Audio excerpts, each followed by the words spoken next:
I was gonna mute it, but I'm just gonna keep this live so everyone can see the technology things that I have to deal with you. Oh, well, this is the constant. If anybody knows, they should know. Come on. There we go. Fixed it. You fixed it. Now I just can't see you. That's all. Yeah. One thing at a time, bro. One thing at a time.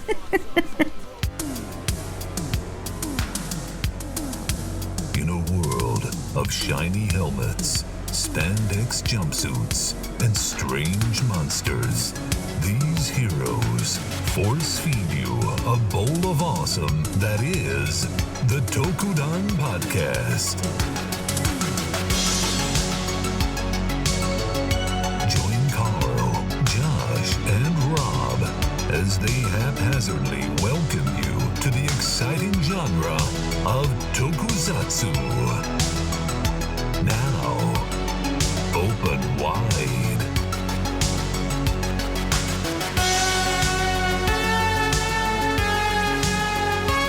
Goodness. Of all the things that have happened today, Did that make your day? did. That's good. I'm happy. I'm glad I could do something for someone. Yeah. My little avatar thing. Yeah, so if you, I think I was muted when I explained it, but you can change your avatar by hovering over and selecting the SA. I don't know if I was muted or not, but that's how you can change it. And then your little person running around. I just realized how big some of these ones are compared to others because it's like a whole bunch of different creators. Like Teostra over here is towering over everyone. So Monsters. They're massive. it does randomly assign otherwise. So. All right. And if you see some random stars and things floating around, I can't control it. I don't feel like deleting them. So yeah. Let it be, man.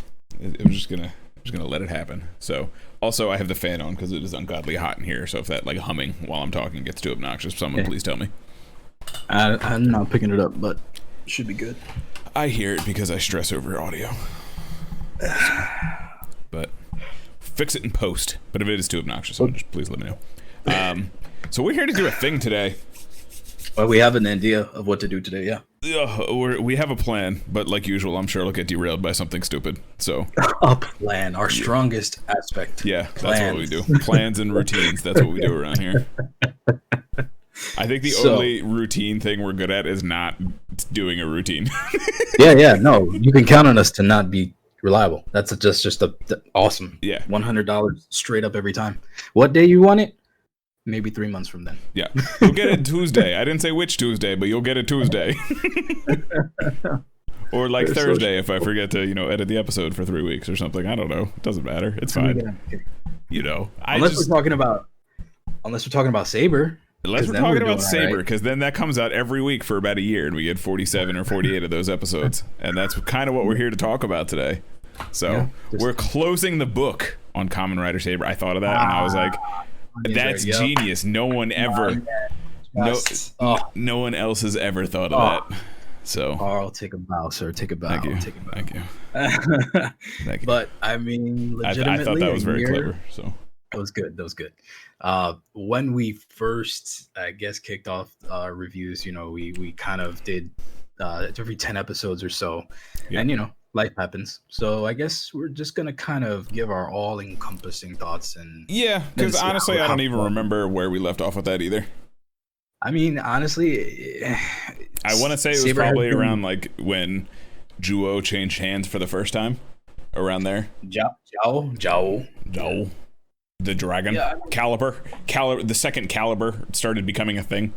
So yeah, I guess before we get hard into it, this would be a good point to say that there's going to be some real hard spoilers because we're going to talk the whole series, endings, all that kind of stuff. If you haven't seen it yet, and you want to take a break, go watch it, come back.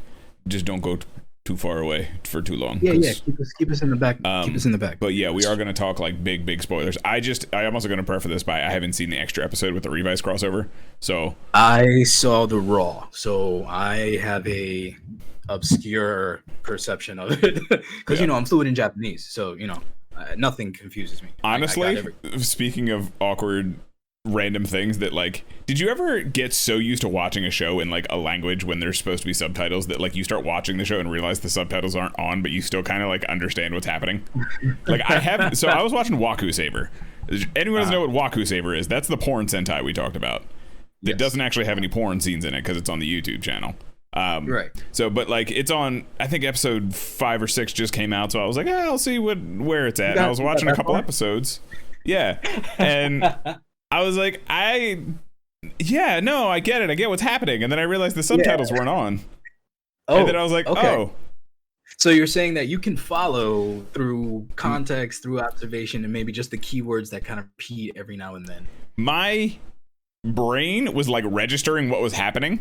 And I was like, totally. But like, it was kind of like when you're kind of like, when you're doing the 1,000-yard stare at the subtitles and you're reading them and not really comprehending what they are kind of thing. Yeah. I was doing that with the video and I was like, I'm comprehending for the most part. I don't know what's going on, but like, I get it. You know what I mean? It was that kind of thing.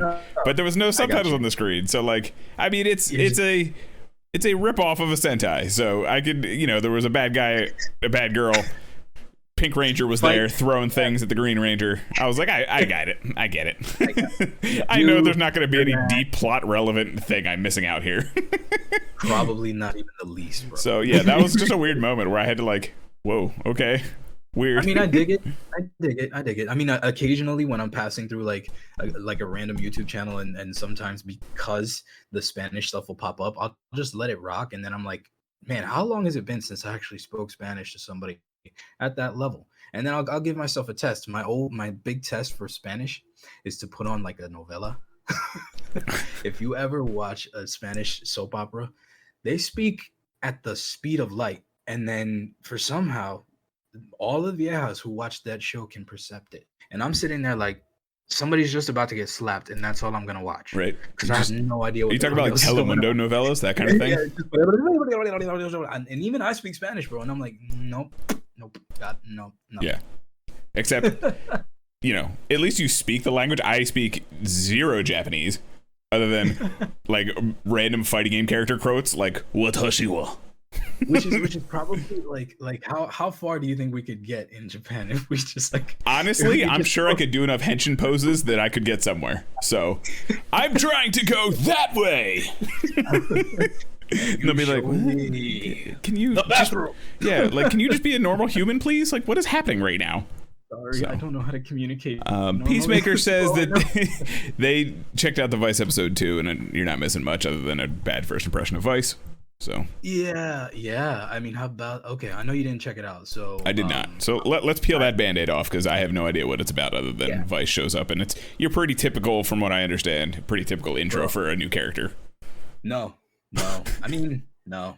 It's an epilogue. I'm gonna preface this by that it's an epilogue. The real ending was like episode 47 or whatever. Yeah, definitely. Saber. Because I saw Raw, so I'm putting it through context. And from what I saw, the first thing we see when Revice appears is we see Vice first, and he farts. Vice is the demon dude, right? Yeah. Oh. Okay. Yeah.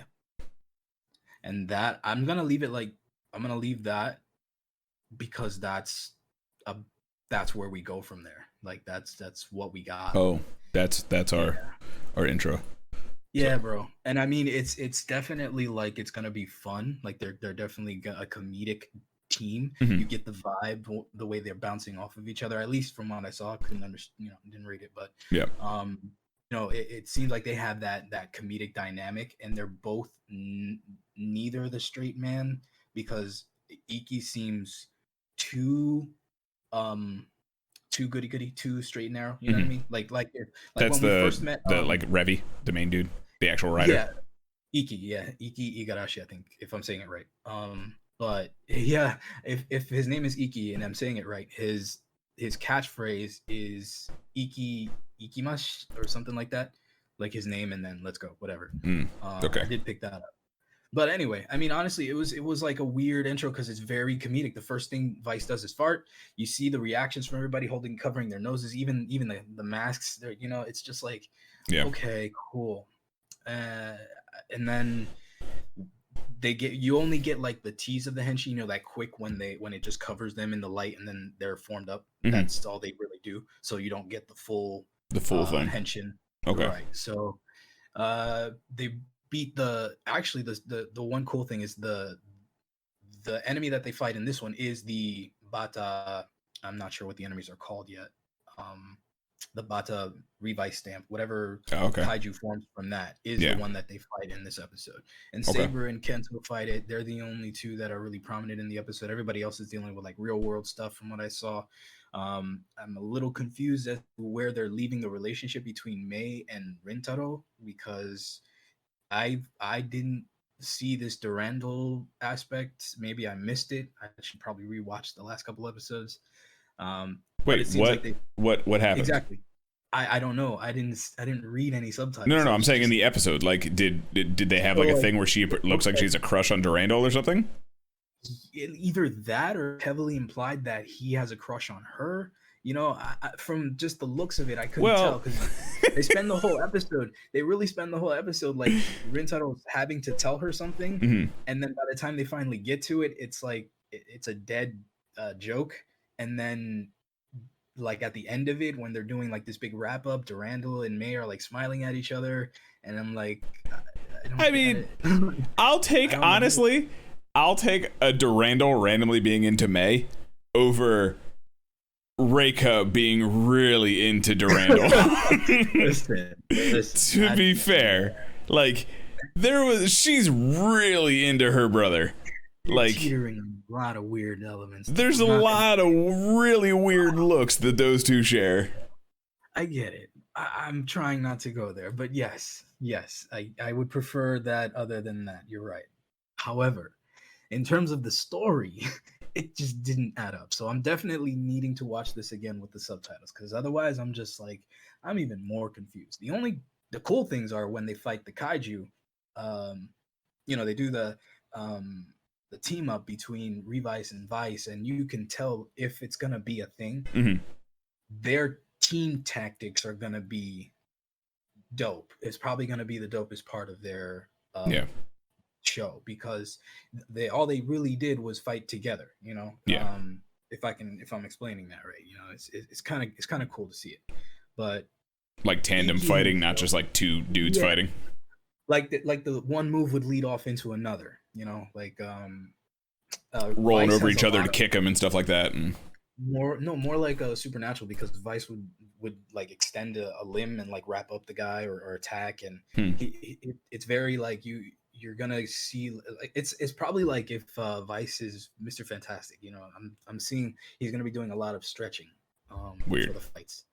Yeah, I mean, that's just the form. They do use Megalodon form. They do like the Flash henshin where they don't really show. Yeah, I saw that where he switches into Megalodon and then he gets like the arm swords, starts using that. Yeah, and that's like really brief too. But they fight together with the same kind of moves. It's cool. It's gonna be all right.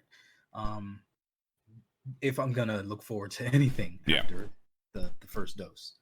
But about Iki himself, it's quick, from the context of the situations. He's looking for the Bata kaiju, or the person who has it.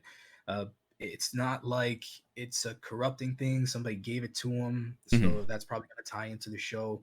We get to see the other character. It's a very meta character.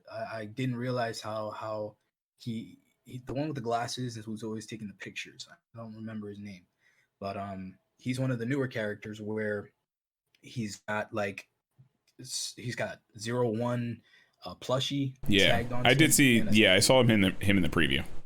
Yeah, that's very meta. I wasn't sure what they were doing with him, but it all takes place in the same universe.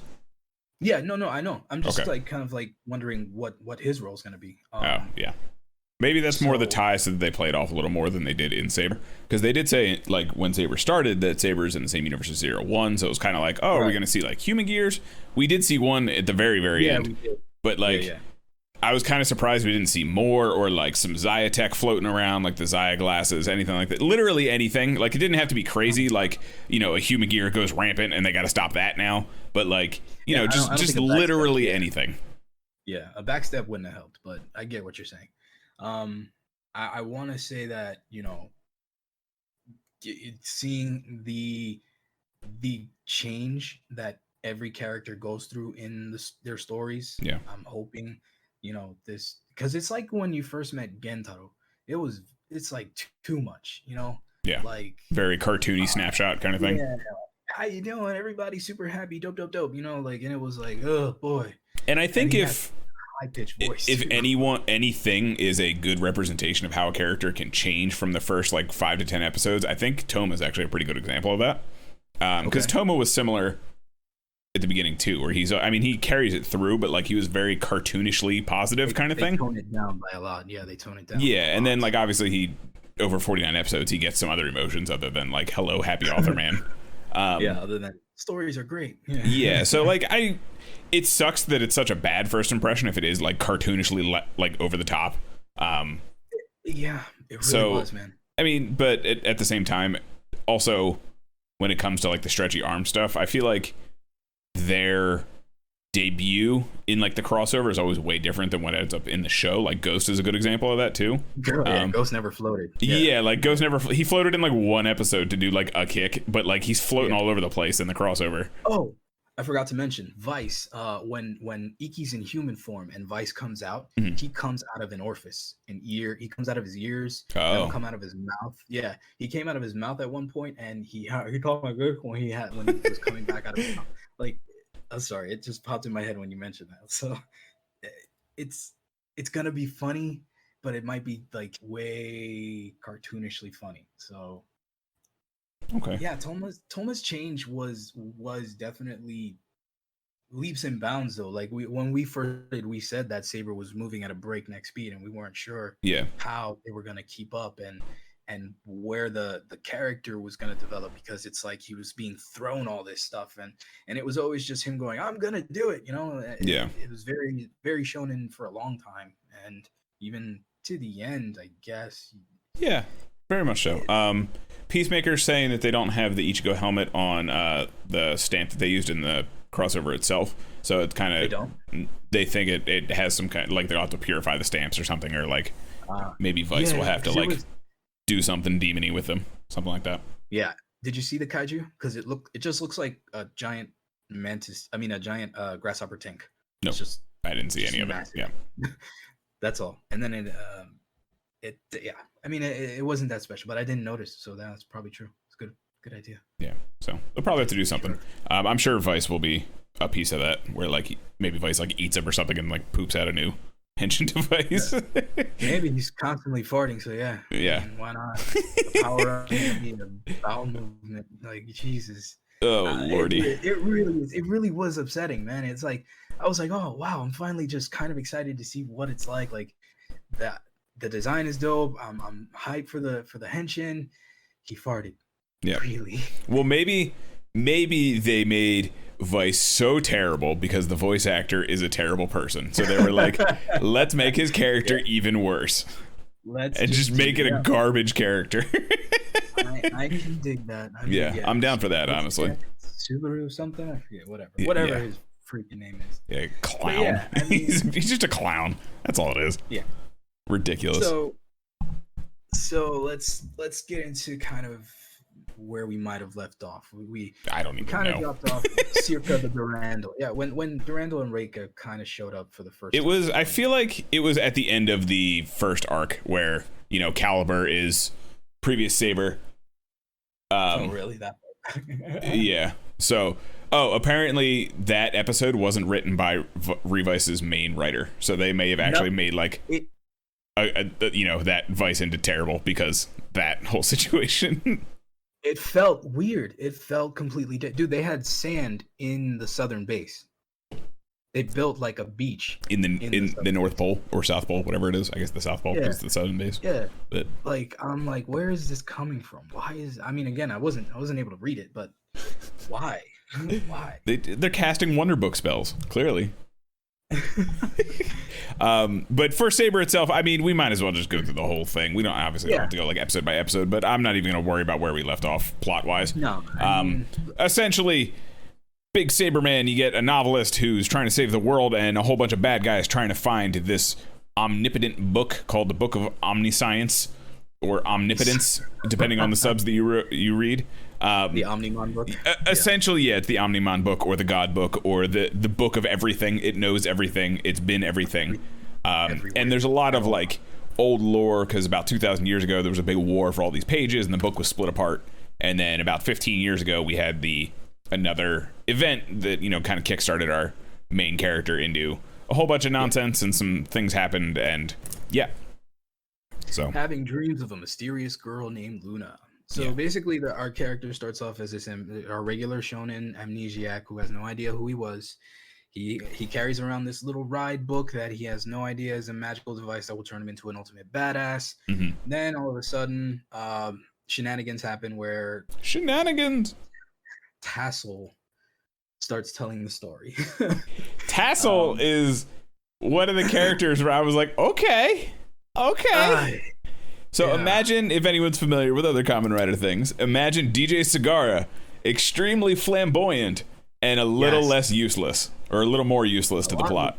A little pointless, yeah. Little pointless, Sagara, but he was there the whole time, and I think his thing that was more of just a plot device was a little more understandable than some of the other ones that we get in this show towards the end. When we got there, it's fine. I mean, you can't just blow the second world up 5 minutes into it. It's fine. No, but did we need Tassel? Did we need? I guess yes, we needed Tassel. You know why we needed Tassel? Because he needed to be an excuse for Storius to do his thing. That made me so happy. I was so happy when Storius finally got him. Okay, so let's back up here. So there's this other world that all these fantasies come from. It's kind of been cut off from us because of the actions that happened 15 years ago. But status quo changing. Right? Yeah. So this is called the Wonder World, and this is where it was created by the book. This is where all the pages come from. This is what gives their henshin devices the power. It's where all the MacGuffin for the series comes from. It's literally the why to why everything is happening. Yes, defined by bubbles. Yep. In the show, bubbles. Bubbles. You see a bubble, you in trouble. That literally just, I'm full of it today. I am on point. Bro. What are you doing today? I'm drinking my watermelon mint highball is what I'm doing today. Oh, quite. Yeah, it's a seltzer energy drink that's neither here nor there, but it's watermelon mint, and that sounded interesting. So I have my chiseled from the Appalachian Mountains. He chiseled it himself, folks. Just so you know, he climbed up there this morning, chipped it away, melted it on his way back. Twice, because I forgot my chisel on the way back. No.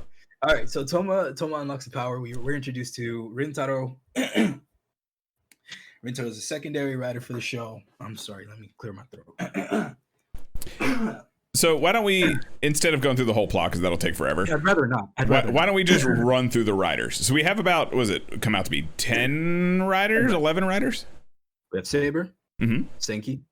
Mm-hmm. I can't remember all Espada. of the writer names. Right, Espada. Kenzan. Rentaro. Yep. Right. Well, Ren. 13 writers. Okay, thank you. Daishinji slash, and then you get Buster. Ogami. Ogami. Durandal. Sabella. Reika. Sabella. Who else do we have? We have Caliber. Oh my god. Yeah, Caliber. Well, which one? It doesn't matter. It's a writer. Rudy. Yeah, and the light man. And then you get Storius, Solomon, and Falchion.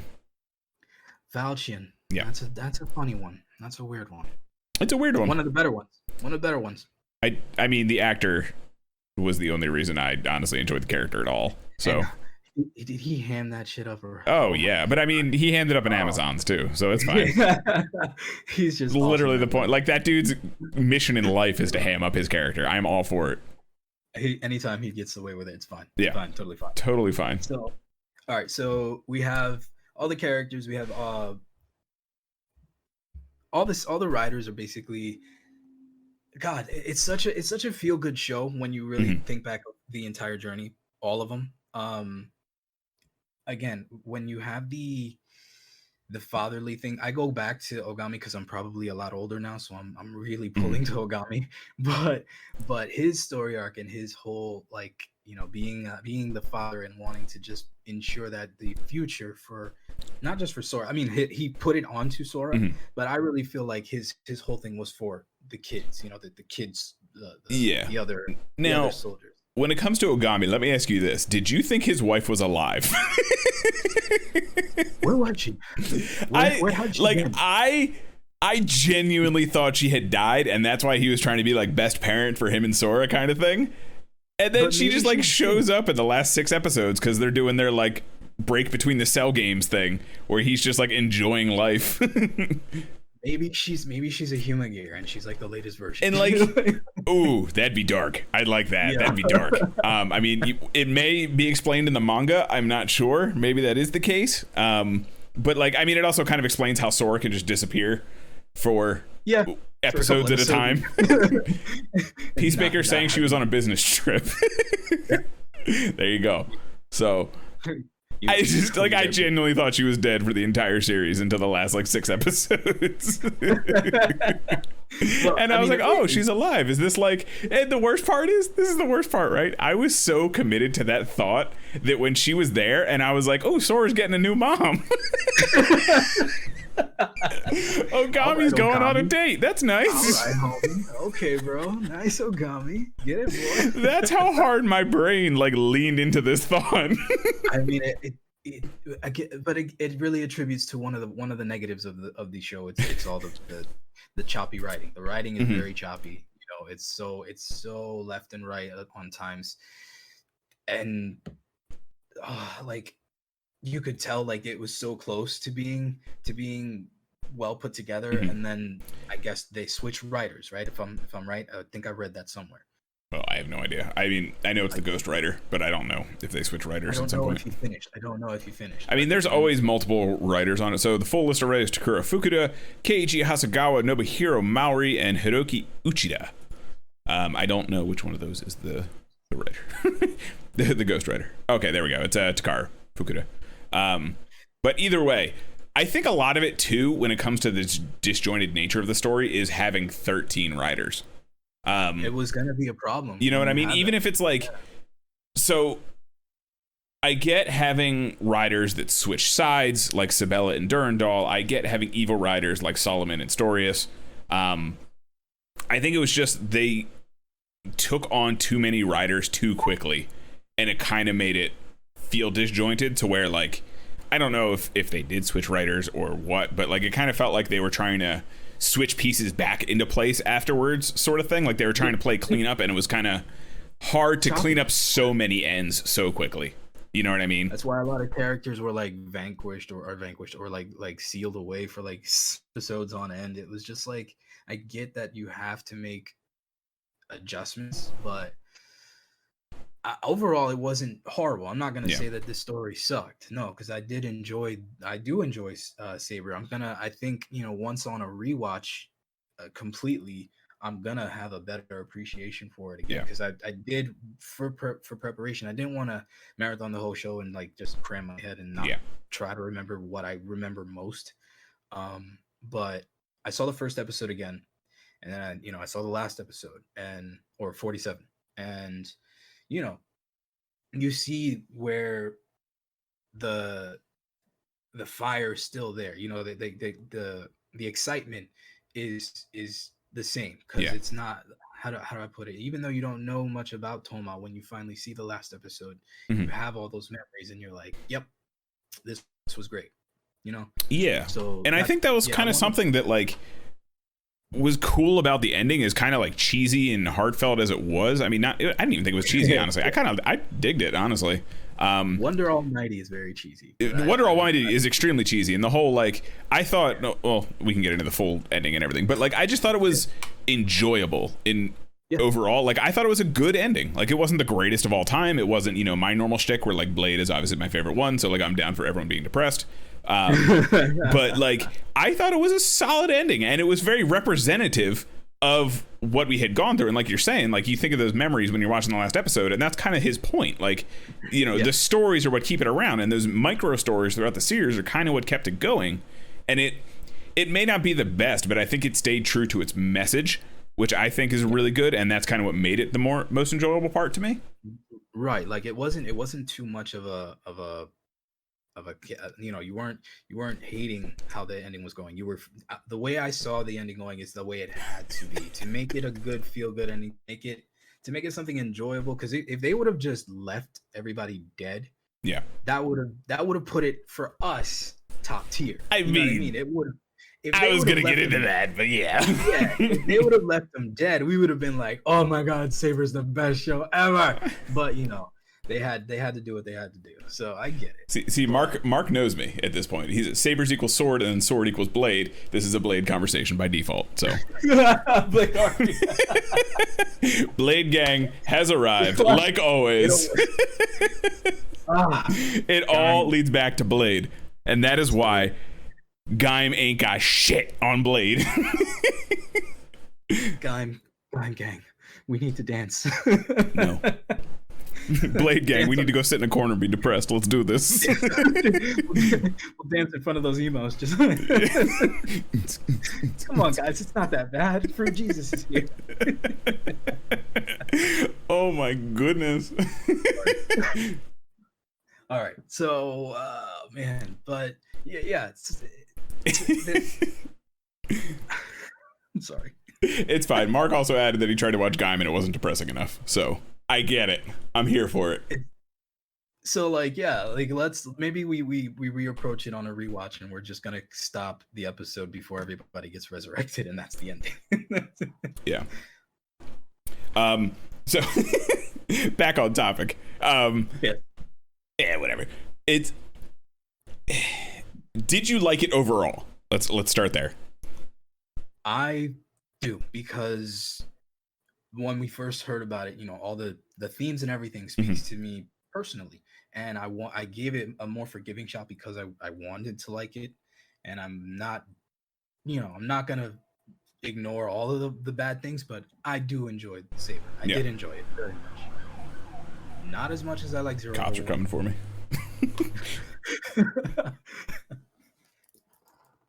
I did like it, but Zero, it's like, you know, if I had to compare the two, I did prefer 01 just a bit more.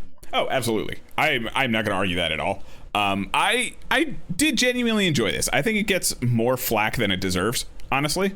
And a lot to, so why I ask is Peacemaker mentioned that they didn't enjoy the show very much, and the first part kind of burned a lot of that interest. I totally get that. The first 13 episodes or so, so fast to where you're like, oh my God, what is that? Like cheek flapping fast. Like that, like it is not a good intro to come in off of something. And I don't want it to be like a compare it to 01 thing, but that's the first, you know, that was the first Reiwa. We're now into the second Reiwa. It's going to happen. Yeah. Like that's the standard that they set for Reiwa. Yeah.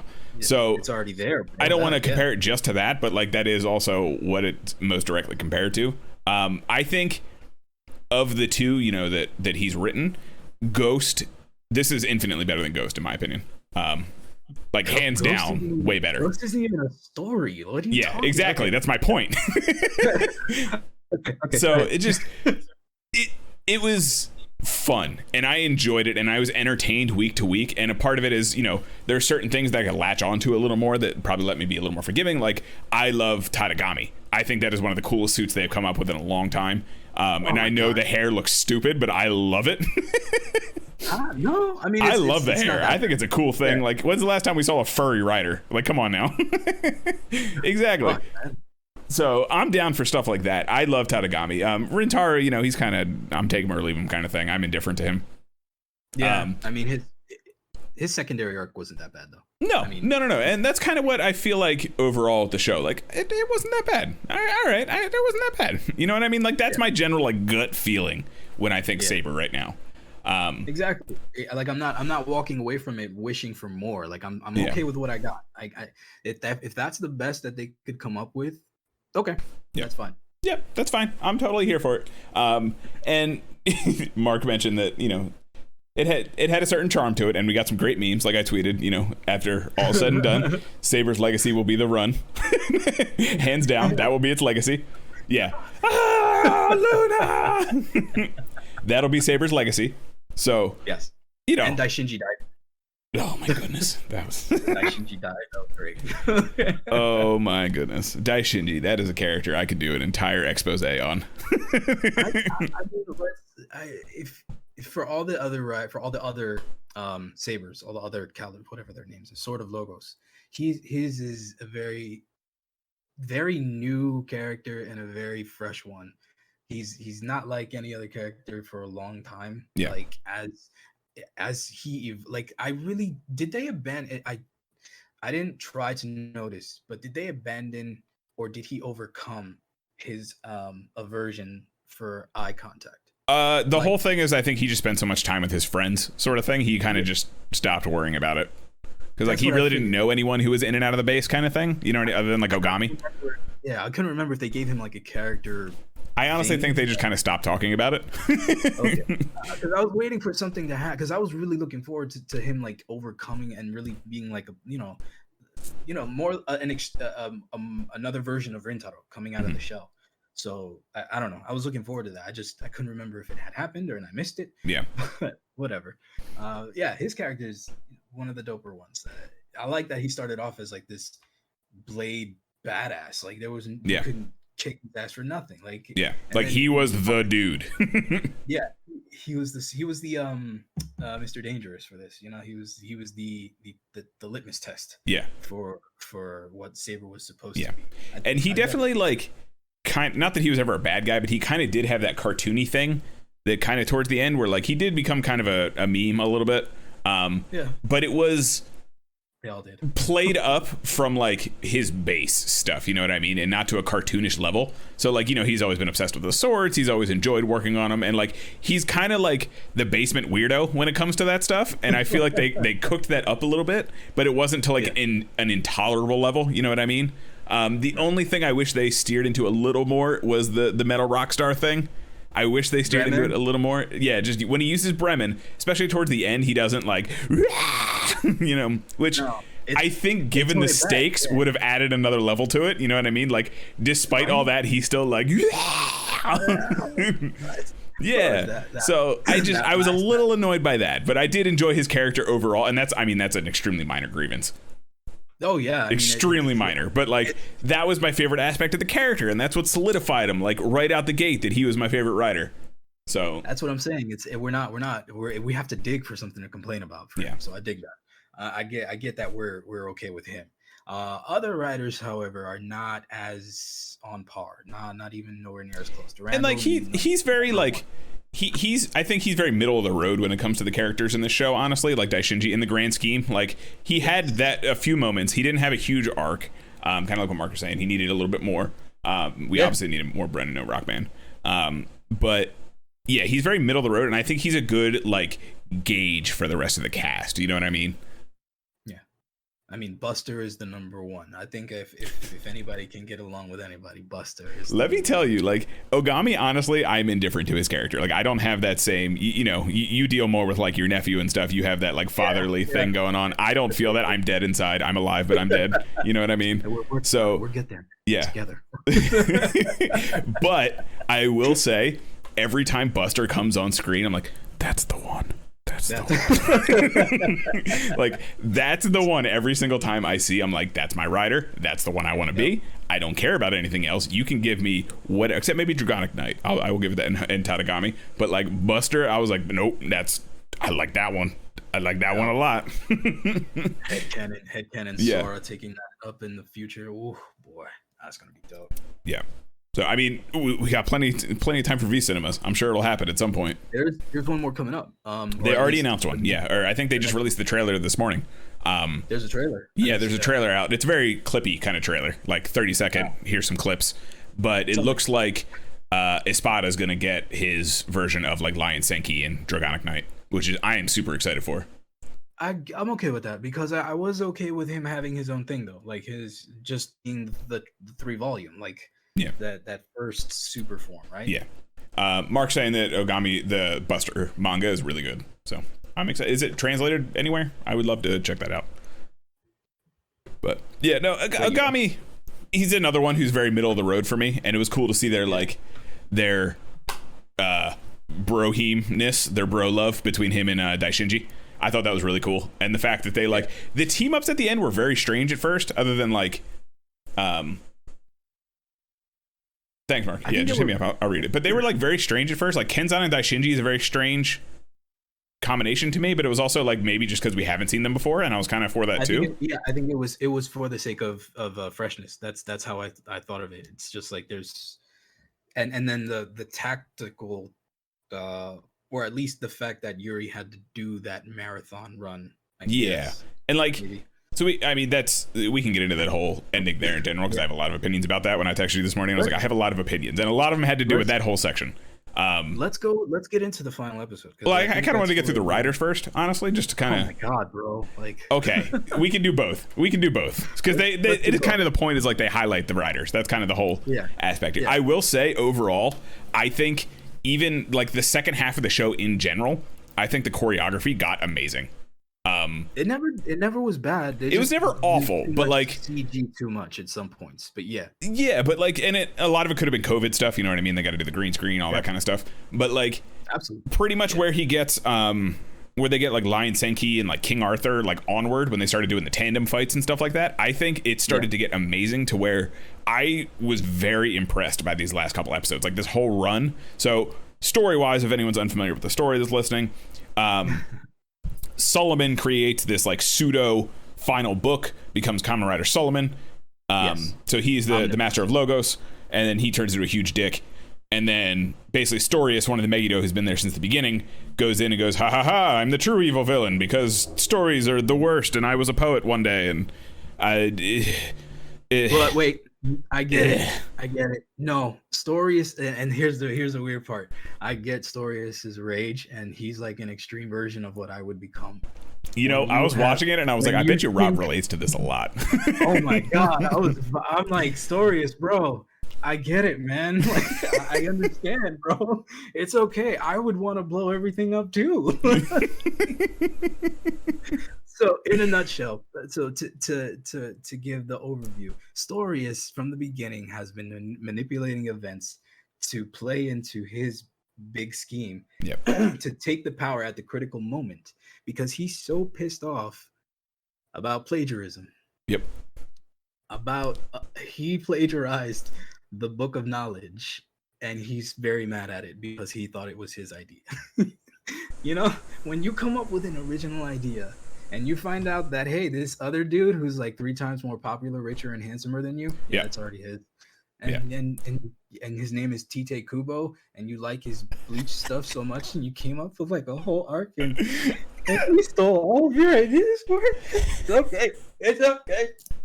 We've talked about it on the podcast before, but Rob created, for one of our friends, created like a whole Bleach fan thing, turned us all into Bleach characters, and then like every idea that was new at the time magically started showing up in Bleach.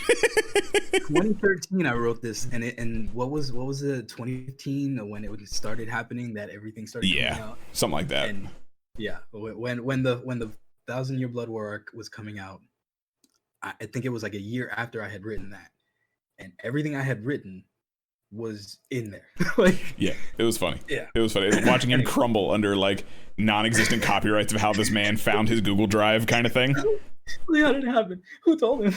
He found me. That's just drift compatibility with an author. You're piloting your story Jaegers. That's what's going on. What it was, we clicked in the middle of a dream, and he was like, "That guy is genius. I steal now." So that's where his deep-seated like rage gene seed came from. That made him relate to Storius. So that's where I connected with Storius. So Storius wants everything to burn because he hadn't had an original idea. He read it in this book of omnipotence or whatever. It happened to all be in there.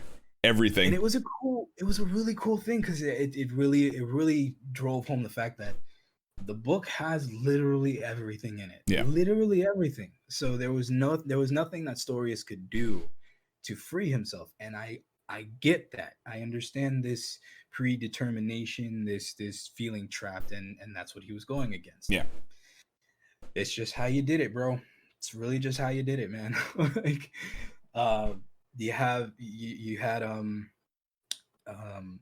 Toma fighting him he gets his ass handed to him handily, even in the cross saber form. So, like, at the critical moment, he gets kicked into like the 300 pit in the beginning. The literal 300 pit. Because Stories had made this like tower. He erects this huge like evil villain tower. This is where my dastardly plan to destroy the world and all stories come from, kind of thing. Yeah, it teetered very close to build, but you know it was that. Yeah, and Spire was the word I was looking for. Spire. He beats Toma. He kicks him into this thing. He awakens because of Primitive Dragon. We finally get to see Primitive Dragon one more time. That was fun, and he fights just. That's another thing you were going at. The choreography for Primitive Dragon is so what's the right word? Primal. That it's so different when he does it. It's fresh, and then you're like, wow. They still remember to do that stuff. You know, he's not twirling the saber. He's trying to stab you with his mouth. You know? Like, he literally licks the sword. So yeah, just seeing that again was fun. And then we get a couple more shenanigans, but you know. Peacemaker says they wish it was Brave Dragon, and then he went to Dragonic Knight. Let me tell you, the amount of just slobbering I would do on people to get Dragonic Knight back for an episode. Oh my goodness. They definitely like Dragonic Knight. I did like it. That's the problem. And I know that they cannibalized it for that suit, and that's why we never see it again. So frustrating. So frustrating. Even the cross version of that looks dope, man. The cross version of that looks dope. There's a cross version of Dragonic Knight? I've seen of like a plate, like a. Oh yeah, that's what I wish the base form was. Honestly, like if he did Dragonic Knight base cross saber, I'd be less annoyed that it was just like. I mean, and I think I mentioned it when they first revealed it. I respect the hell out of the work that went into the cross saber suit. Like that is a hand painted galaxy design. I respect the hell out of that. I hope this continuation of like the base form is the final form thing stops. Like. It's just it's fine. It's gonna get old very quickly. And like I really love the Dragonic suit. It's the cleanest one in the entire series. It's probably objectively, I think it's the best looking form. Honestly. Like personal bias aside, I think it's the best looking form. It's very clean. Now that we have you saying that's over Senki? My personal choice is Tadagami. I love that suit. That's my personal favorite. I think objectively though, like the cleanest, the best looking suit is Dragonic Knight. I dig that. Yeah. It has a very uniform look. It's the most uniform of all of them. So it has the cleanest look. It reminds me a lot of Metal Cluster. So it's kind of like I can't really decide between the two. But Saber's base is. The vanilla form is my favorite. I can't help but every time I see the design, I don't get tired of it. You know what I mean? Like Ghost Vanilla. You know, you would think that you get worn out. You don't even pass it. Like you pass over it gradually. Every time I see Saber, I'm like, that's a good looking suit, man. Son of a bitch. Yeah. It did grow on me. I'll give it that because once Almighty, is that what the book's called? The final one, Almighty Wonder, whatever it is. Wonder Almighty. Yeah, Wonder Almighty. When it did come out, I don't know if it was because they like repainted the cross saber one, and so it had a fresh coat of paint. But I was like, okay, I don't dislike this as much as I did at the beginning. I kind of really dug. Speaking of Saber's suits, before getting back to like the team ups, I really digged the Triple Dragon one that he busts out again from the movie with Falchion when he's fighting Falchion with the shield. That's the repaint of Forza's shield. Crimson Dragon form, something like that. Crimson Dragon's his 3-volume one, but this is the like movie one that had the 3 dragons. It was the red, white, and black dragon. Red, white, and black. Yeah. Yeah. So he has the cape and he's got the Forza shield that's repainted. I wish he used that one more. Emotional Dragon. Thank you. Emotion. Yeah. I wish he used that more because I didn't see that little short movie, whatever it is, with Falchion to begin with. I never watched it, but like, no, I really dig that as like an upgrade to his base suit kind of thing with the shield, just because it follows the whole night motif and everything. I think that was a really cool addition. I dig that. I mean, he as broken as Toma was, and he cycled forms weekly for the first, half of the show. Yeah. We got the literally never touched him again. Yeah. I mean, we did see Jack and the Beanstalk at the end. That was nice, and the three little pigs. I was expecting my buff fairy girl to come back, but you know, I have high expectations. I forgot about her. Oh, I never forgot. I spent 47 episodes waiting for her to come back. It would have been perfect if everything was done, the dust was settled, and then all of a sudden you hear from the distance. And then she clotheslines the shit out of stories. What if that's who's carrying him out of the pit? She's just like, I have this thing. You want your hero? He's like, her turn. She drops Toma and takes the book. We play now. Oh my god, I miss her so much. She was so good. I cried so hard watching that episode. She would come out of the hole with a Bane mask on, bro. She starts using him as a sword like Arthur. Oh my god, that'd be amazing. Now it is time, stories. Toma, thank you, my friend. It has been fun. Storius, your real enemy has arrived. Goodbye. Yo. You will die. Where did we go? Why? The poor fairy. What did we do? What happened? That was the best choice you ever made. I forgot about her. That sucks that I completely forgot about her. That's the reason. That's why Saber's amazing. The older episodes were fucking great, man. Like, so absurd. Dude. Oh my god, I can't believe that. Right? But yeah, so I can't believe that. I forgot. She was like the best thing. The best thing. And like probably up until this whole like storm the castle thing, it's probably honestly, it's probably my favorite moment in Saber, period. Yeah. I mean, I was digging everything for the Disaster fight. How did you like that?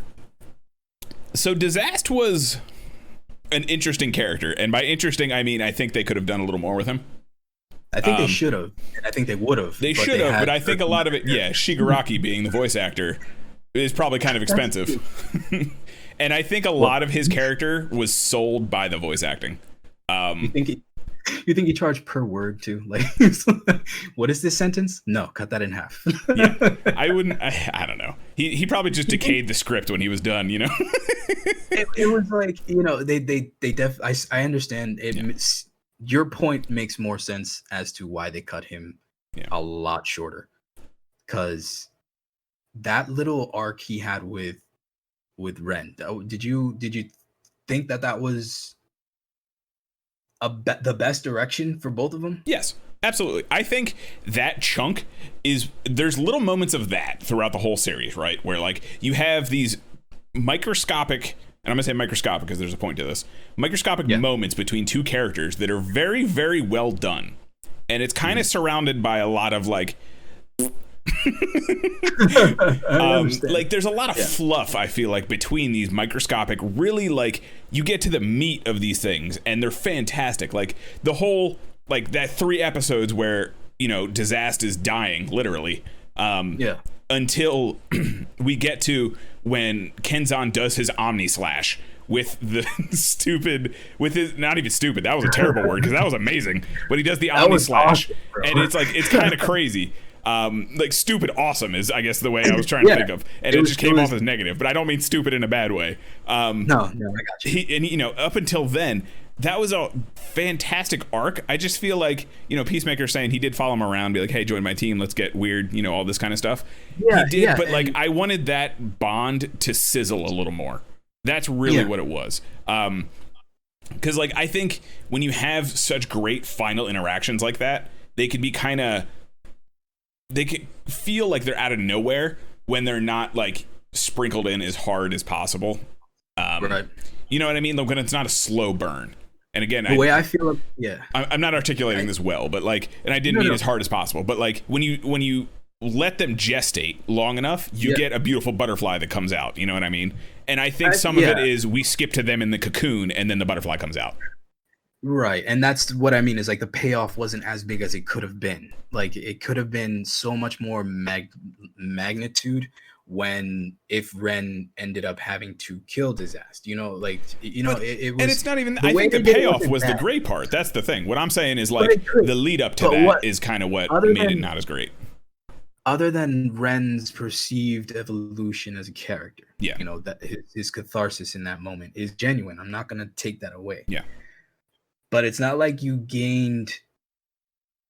Yeah, I want to equate it to like a power up for him. You know what I mean? That's just what I'm trying to balance it out as. The catharsis of the story was more impactful, but like you said, they could have done more with it. Yeah. But I don't think Ren could have done more with it, Yeah, I don't think the end result would have been different, honestly. I think that is the perfect end result to what they wanted from these two characters and their relationship.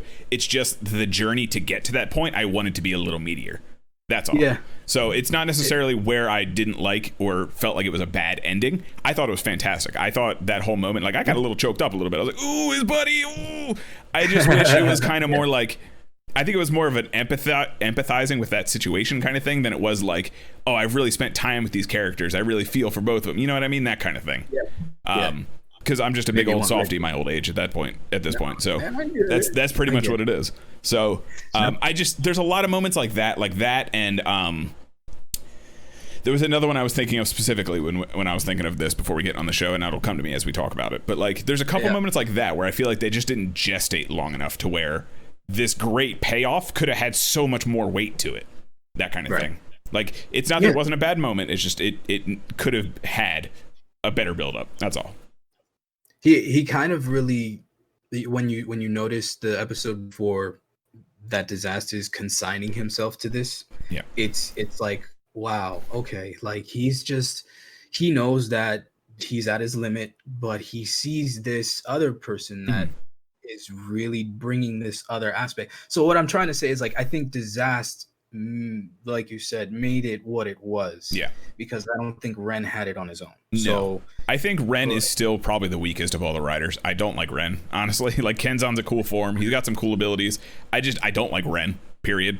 Yeah, it's not the strongest thing, but it's not. We needed a Ren to get, I guess. Actually, no, we didn't need a Ren, but he was there. For the sake of variety in this, like, see, here's kind of my thing too. So Ren is always like the hot-headed, whatever kind of thing. And then I feel like part of it, they didn't plant this whole, like, his strength is justice thing early enough. Because I feel like he always kind of just came off as like, I'm going to be the strongest because I'm a cocky kid. You know what I mean? Yeah. It wasn't necessarily this almost morality to where his strength needs to be strength, period. You know what I mean? Like that kind of thing. So like, I think that's where they kind of fell apart with Ren when it came to that. And he just, like, he wasn't a likable character in any way. And like, there's ways to do characters that are unlikable but correct. You know what I mean? Like, there's a way to make it the Peacemaker saying it doesn't help that some of the material early got shoved into a side material. Exactly. So it's kind of like that, the Towser episode thing when Naki was like a main thing in Towser, and like that whole origin story.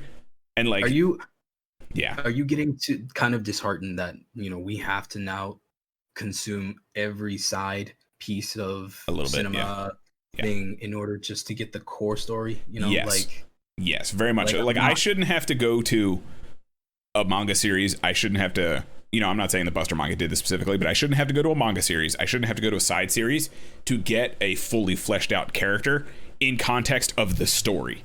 You can use those things to flesh out a character more, give them a history, that kind of thing.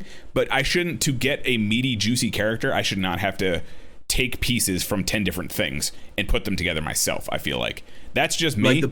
But I am all for putting as little work as possible on the consumer.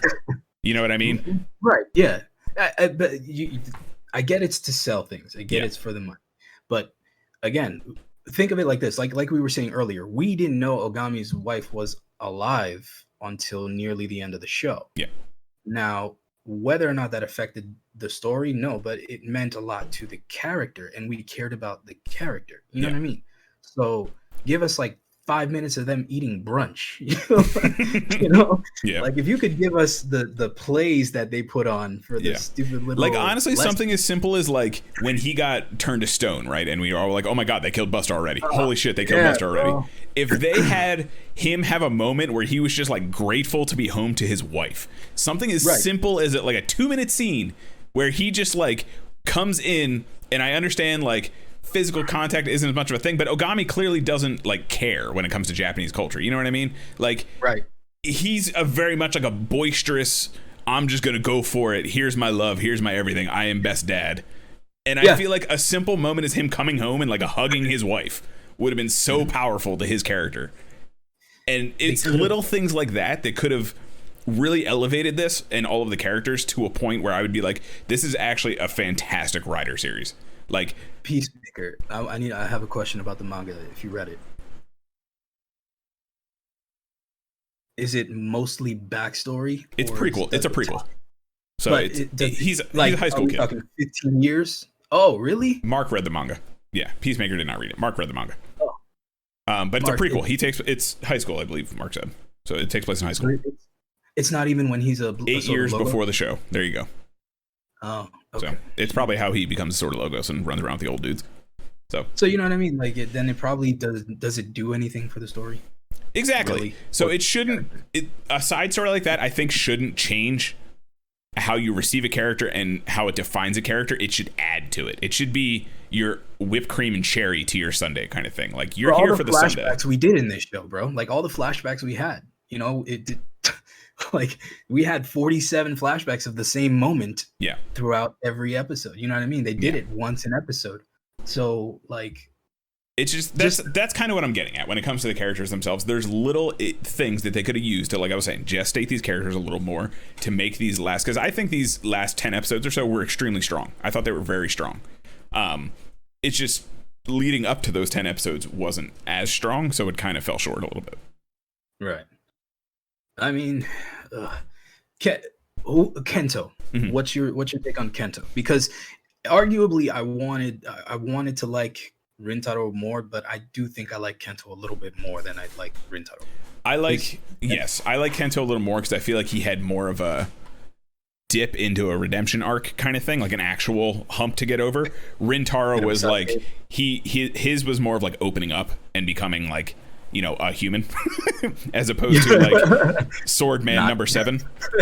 Yeah. So I mean, which is fine. I'm totally okay with that. Like Rintaro developed into a better character in my opinion as well. Like he opened up. You know, that was the whole point. He went from being Soldier Man number 7 to like a human. Right.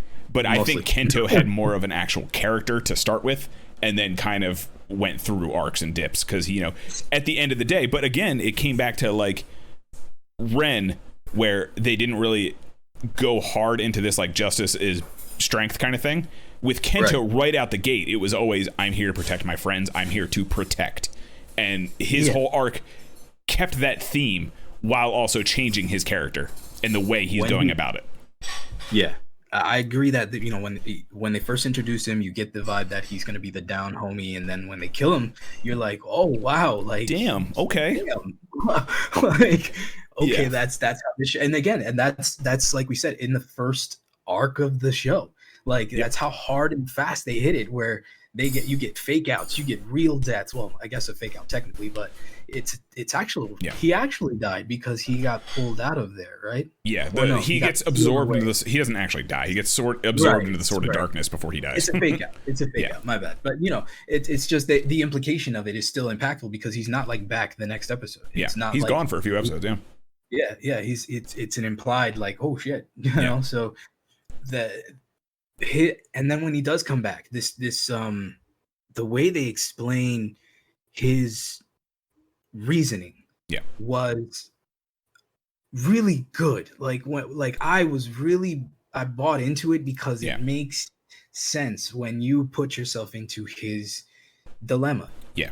You got sealed in darkness to witness what, like the same thing that Doctor Strange did. He watched every possible future over and over and over and over again, watching his friends die an infinite number of times to not see a way out. Yeah. And he was like, well, if I got to be the bad guy to save these guys, I will. Screw it. Yeah. You know, it's My only problem, I will say, like I said, I think it was fantastic because it stuck to his theme of I'm going to protect. But I think the only bad part is I think they stuttered on him actually making the change too many times.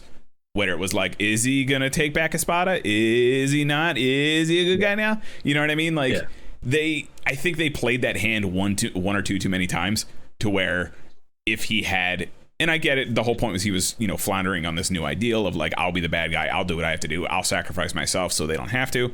I understand that was kind of his point, but I think they just utilized it, like I said, a few too many times to where by the time he did make the change, I was like, oh, thank God, finally, Jesus. But personally, I preferred Sasuke. I did like him, that character, over the sappy, let's go make puppet shows. Yeah.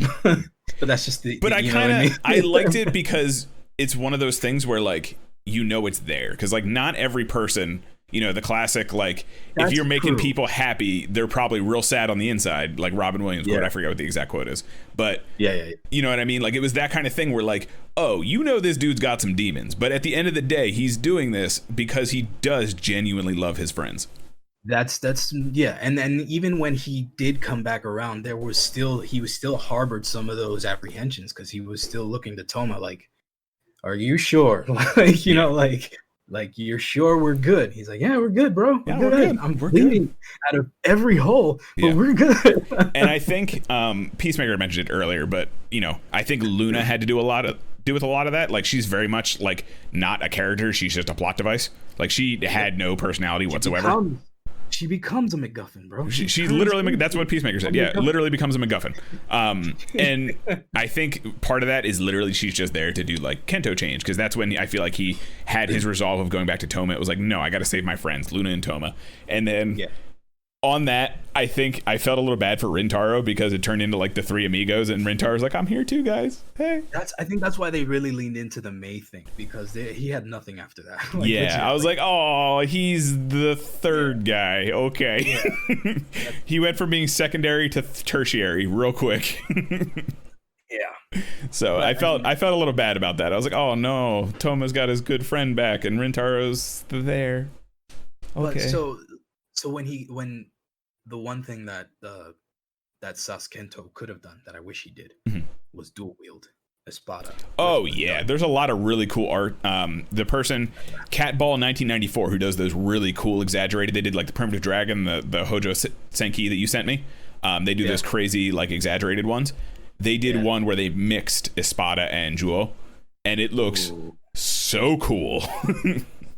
Espada. Yeah, it looks very like dark lightning. How many times have I talked about having a dark electric Pokemon? Like, come on now. Yeah, bro. That'd be so cool. But yeah, I really hope that would have happened at some point. Yeah, and I really liked that, Kento and Ren had their moment at the end too, where they did the team up. They finally had a little like back to action sort of thing. So let's who were the teams? It was Yuri and so out the gate, again to preface, because I don't think we talked about it, when Stories makes the Spire, they start the war against it, where Stories literally generates an army. And one of the most upsetting things is Sophia takes up the Dark Blade and not May. One of the most missed opportunities ever. However, would you want May to have a belt? Yes, absolutely. No. Oh my God! Everybody's gonna get stabbed. How many people thought she was gonna become Espada? How many people? She should have, but if they would, like again, they would have pulled the trigger, but then her character would have been like a completely different character. Yeah, and like honestly, she didn't have a crazy strong arc. She kind of just got less annoying, and that was more endearing than anything. Like she just kind of got endearing. I appreciated that. Yeah, like I'm all for her not screaming for 20 minutes an episode. They eliminated all the annoying characters one at a time. And they made them like actually kind of wholesome. So I was like, okay, I'm here for it. But like, I really wanted, because like Sophia was such a nothing character to me. Like she disappears for a while and then she just gets this. And then like she has this weird moment where they just like summon back the original Saber and, Juo, the original Caliber. And like, they don't even really do anything. They just like phantom fight while she's actually fighting because they're just there and then they come back. They give them a window. They open like a window for them to fight or whatever. It wasn't done well. No. But they were there. But Yeah. I do, I do follow the actress, the Sophia actress on Instagram, and she did post that her kids get like super psyched that they gave her a belt and she actually henchined into Jao. Oh, okay. So that's what Peacemaker was talking about. They just sent a message saying that exact thing. So yes. Yeah. Okay. I will forgive that from a that's adorable standpoint. That's adorable, right? That's adorable. Like, knowing that, I'm like, okay. Context to Saber. I kind of wish it was May. Outside Saber for the real world. I'm down for it. That's cool. Yeah. Because like, I wish I could be a writer and make myself happy. We're gonna do that one day. One day. You and I, man. Toei. What's up, Toei? How you doing? I got plenty of writers' ideas. We can do this. Bro. Hiraiko's still there. Anyway, so the team ups we had, like Yuri and Sophia as they're on the outermost trying to break everybody in. So they can create literal black holes.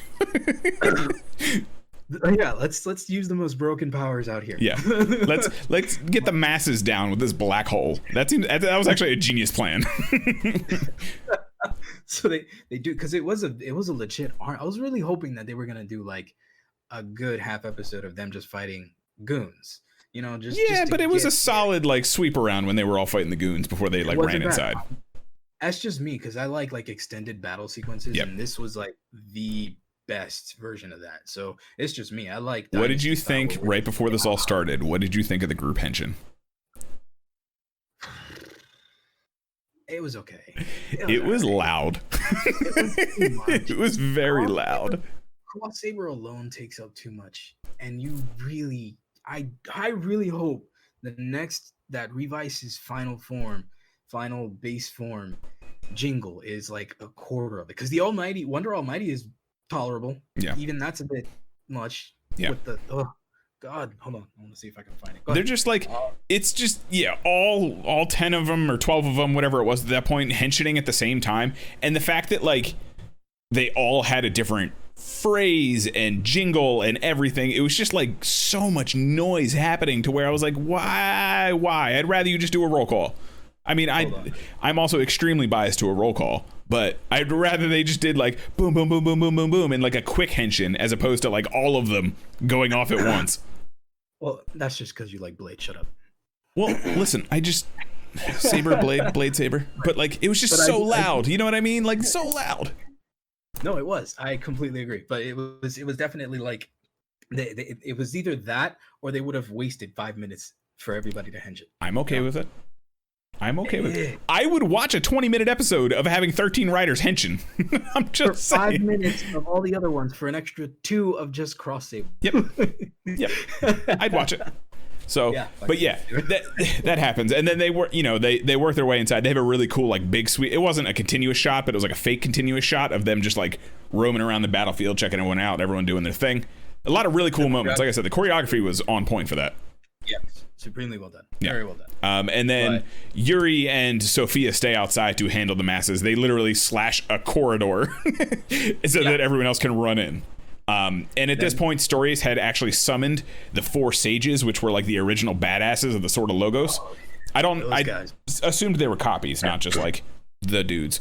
But I don't think it could have been them at this point, because he had the power to do whatever. Right? Yeah, I'm sure he had the power to do whatever. But either way, he makes new like pseudo riders that all have like crazy abilities, and they're literally Dark Souls builds. It was absurd. Their designs are dope though. One was a rapier. Two rapiers. It wasn't just one. It was 2. Yeah. That's what the coolest part. That's why I said Dark Souls builds. I was like, this is nonsense. I love it.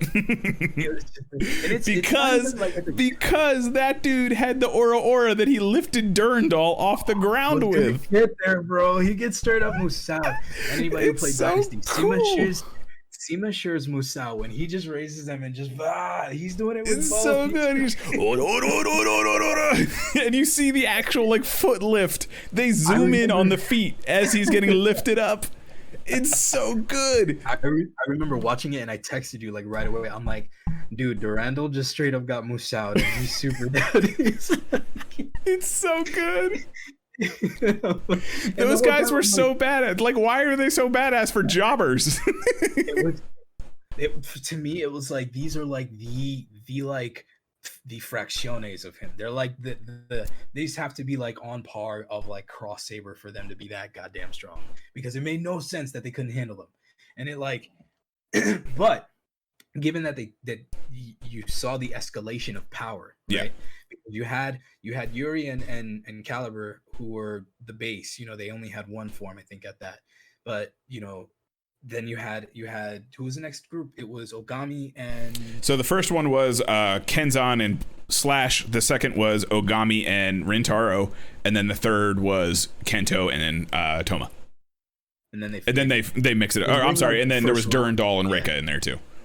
Yeah, they get like there's win, four, like, the first four rounds, groups, and then they move around. Anyway, point is that all this was just to show off how different the combos were. What did you think about the final moment with Ogami and Slash?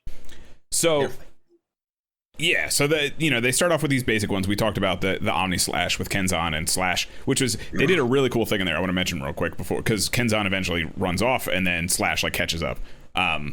So they do this really cool thing, which is super anime. It was dumb and I loved every second of it, where Kenzan throws his like ninja star sword and then Slash shoots it, and he shoots the button to activate the three little pigs, and it creates three. And I thought that was the coolest, dumbest thing ever. It was cool. And then he just rushes in, takes that punch while like Kenzan's running on the wall. It was just a very cool moment. I don't know. It was super anime, and I loved every second of it. For everything done there, like the choreography is phenomenal. There's nothing that I don't like about the fighting and all that. So nothing taken away from that. But once Slash and Ogami start meeting up, and I was like, that's when I was talking about how they really exemplified their like brohood. I thought that was a great fight. Because they're the older guys. And then Mark hit the nail on the head. They had the DBZ reference where they had the versus Raditz moment. Yes, Mark, you nailed it, bro. Yes, man, I'm telling you. So I was like, oh my goodness, it's Raditz. Oh my goodness, it's Raditz. I was messaging you right away, bro. I was like, oh my god, it's gonna happen. I was like, Ogami, no. Actually, no, I think I just texted you a giant no, like a Vader no. Oh my goodness. It was so cool though, because he not only that's when that was the fight where I was like, oh my god, I love Buster's suit so much. It looks so good, and like the cinematography in that scene just exemplified how amazing it looked. And then not only does he eat this shot like Goku does, he stands there for a second and then just de-henshins involuntarily, because he's just standing there rock solid, like the Genbu he is. That's so good. So good. And then okay, so we had that moment, they both collapse and then they fake out. Okay. So I had right before that, before Slash catches up, I thought he genuinely died, and I really wish he had, because so here's kind of my thing on this whole situation, right? And not to get off topic, but I've been watching the Lord of the Rings movies again a lot lately. Dude, I was just about to Hobbit it up. Okay, no, I just finished the Hobbit series and I'm on to Two Towers now. I finished Fellowship, I'm on to Two Towers. All right. And I should again mention this is extremely off topic, but it has, I promise it has a point. Technically Toku. Yeah, technically Toku, but it does have a point to what I'm trying to get at. The last time I had seen these movies was, I don't know, 15 years ago at this point, when like the extended editions first came out for the original trilogy. Right. And I remember the Return of the King being very much like a power thing, right? Like, look how strong our heroes are, kind of thing. Very much so. Like, especially Aragorn, it's very much like, look at our new hero, man. So I was watching the Hobbit movies, and they have the Battle of the Five Armies, and like legit main characters drop dead in the Battle of the Five Armies. And I was like, oh my god, this is so much better. There's actual stakes to this. And that's why I loved this chunk of fights. But at the same time, I was like, oh, they raised the stakes so hard with these sages, and then they didn't like commit to it. They went for, I get, again, and I'm sure this has to do with like a kid's show and selling toys and all that, but like they could have killed Slash right there, and I would have been like, oh my goodness, there's actual stakes. Of all the people I thought were going to die, it was not Slash. Oh my goodness. Like, they could have, if they just like steered into the skid, obviously we wouldn't have had the cool DBZ moment, but I wish. No, we still would have got it. We still would have got it, because Yuri could have, and then he actually died the second time. Yeah. I just I wish they kind of kept the stakes as high as they were. That was kind of my problem with the whole thing. That's honestly the only real like major downside to this whole situation, where like I felt like as soon as Slash came back, I was like, oh nope, they're all gonna survive. You know what I mean? Like the second he did that, and I get Yuri. Yuri yeah, if Yuri, right? Like, I also didn't get why he started stumbling to begin with. Like, he just started stumbling in on Slash, but like, I guess he had used so much power already. That was kind of the point. The previous episode, they showed that he started to poof out because of the expenditure of his power. He was healing and all that stuff. So gotcha. So he was weak to begin with. Got it. Yeah, it was the disaster thing again. He's just like poofing out. So that makes more sense, because I was like, why is he just like? I mean, I thought it was that, but I was like, he hasn't healed anyone this episode. Why is he like already stumbling around? He was fine 2 seconds ago. So, but I want to actually get onto Yuri real quick, because when we get to that ending point. Remind me to get on to this point I'm trying to make on Yuri, because the next group is Kenzan and Kento. Well, it starts off with Toma and Kento. The next group technically is Rintaro and then the siblings. Oh yeah. And then so Rintaro and Ogami start, which was kind of an interesting combination. That's like one, I don't think we've really seen them team up before by themselves. It's always been like them as the group. They fight the one with the he throws stuff back at people. He's got the like pickaxe looking thing, the pickaxe scythe. But he throws stuff back, and that's his whole shtick. And then Rintaro is running towards Toma, and that he just kind of like bypasses everyone else after that. He stops to help the brother and sister, but like he just kind of keeps going. He's got a focus to get to. Yeah. So, you know, we see a little bit with that, not a whole lot. It's fine.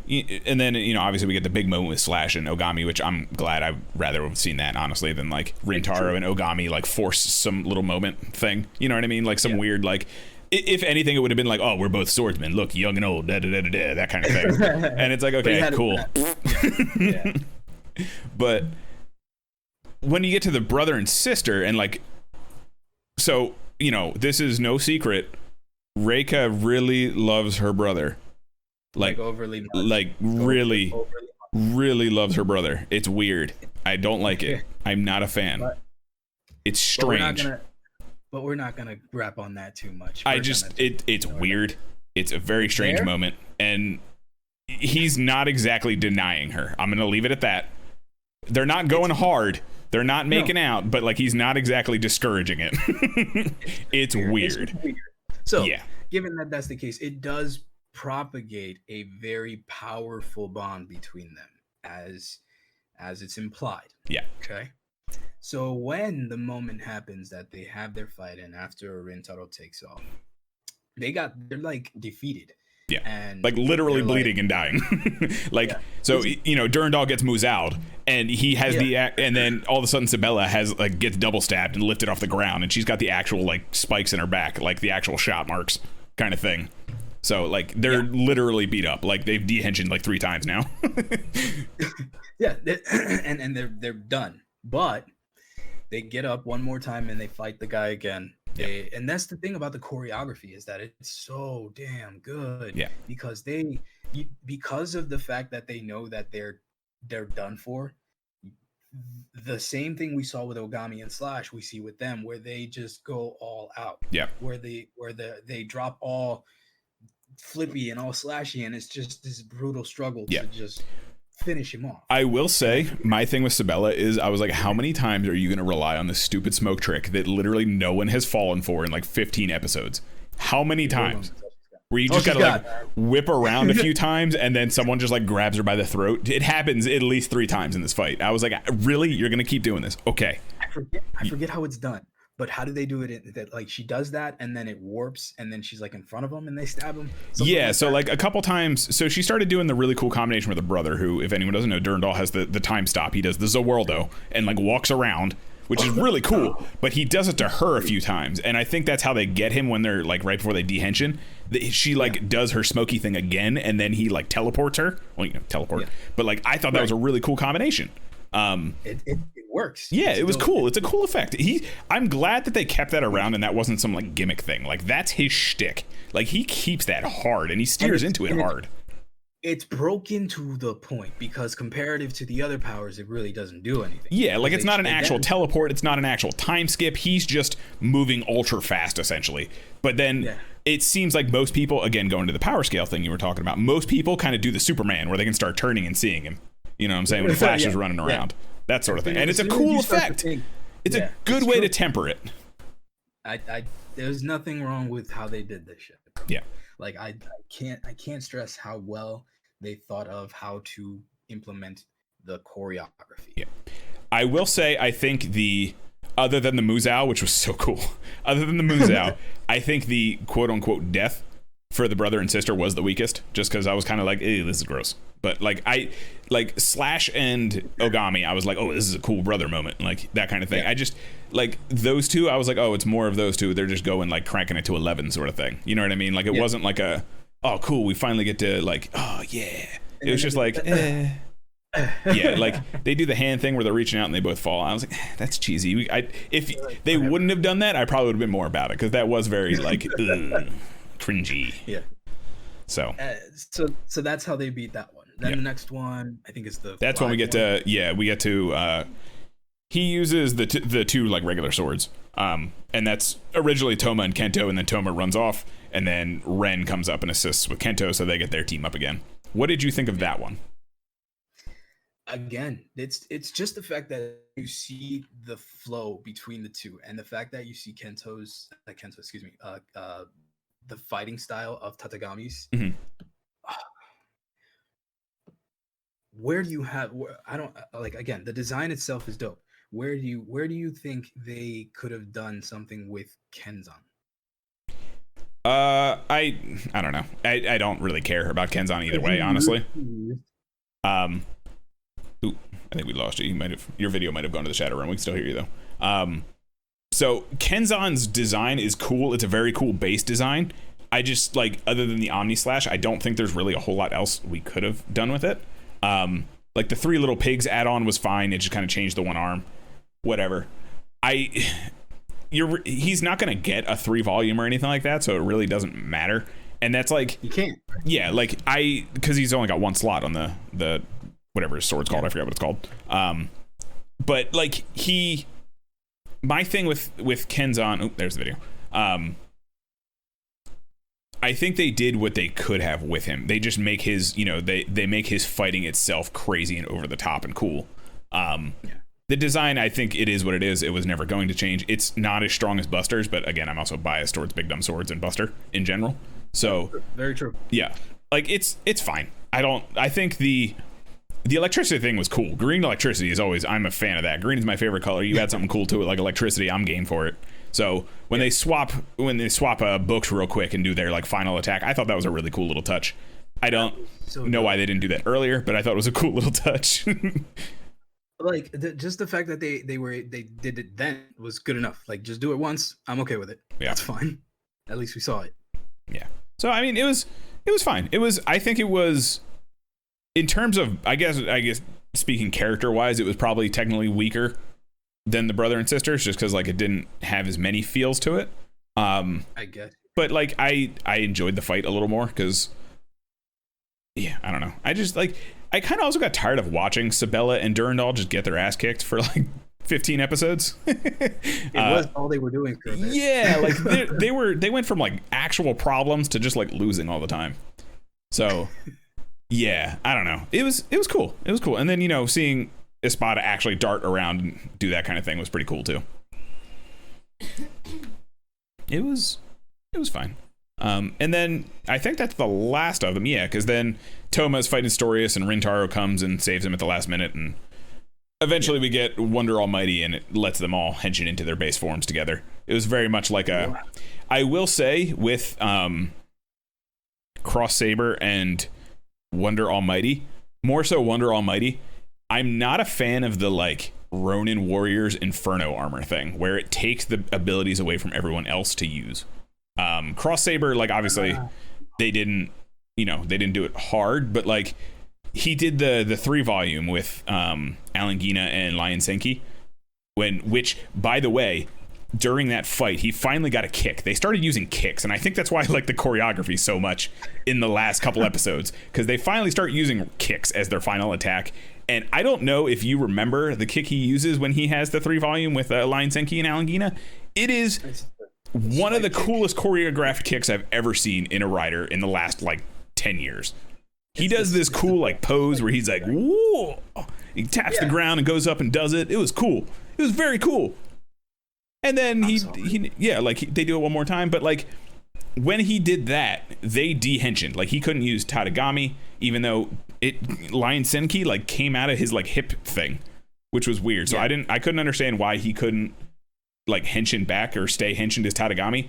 Like the Alangina one, I kind of get because that's like his main one, but I don't like when they take powers away to give to the main character so that the other characters can't do anything. You know what I mean? Like, unless they do it kind of like a Kiwami, where he does have their power, but they still have their power. Exactly. That's what I was saying with Cross Saber. Like they give up their swords for a minute to like make the new Hooseiken, but like he can still use, like they can all still henshin after he gets that. You know what I mean? Like he gives it back. This one, he straight up like they're controlling his power with their sword, and that's kind of weird to me, and I don't like that. I don't know. Like I said, it's the Ronin Warriors Inferno armor. Like when they all give up their power so that he can like get the Inferno armor. Not a fan.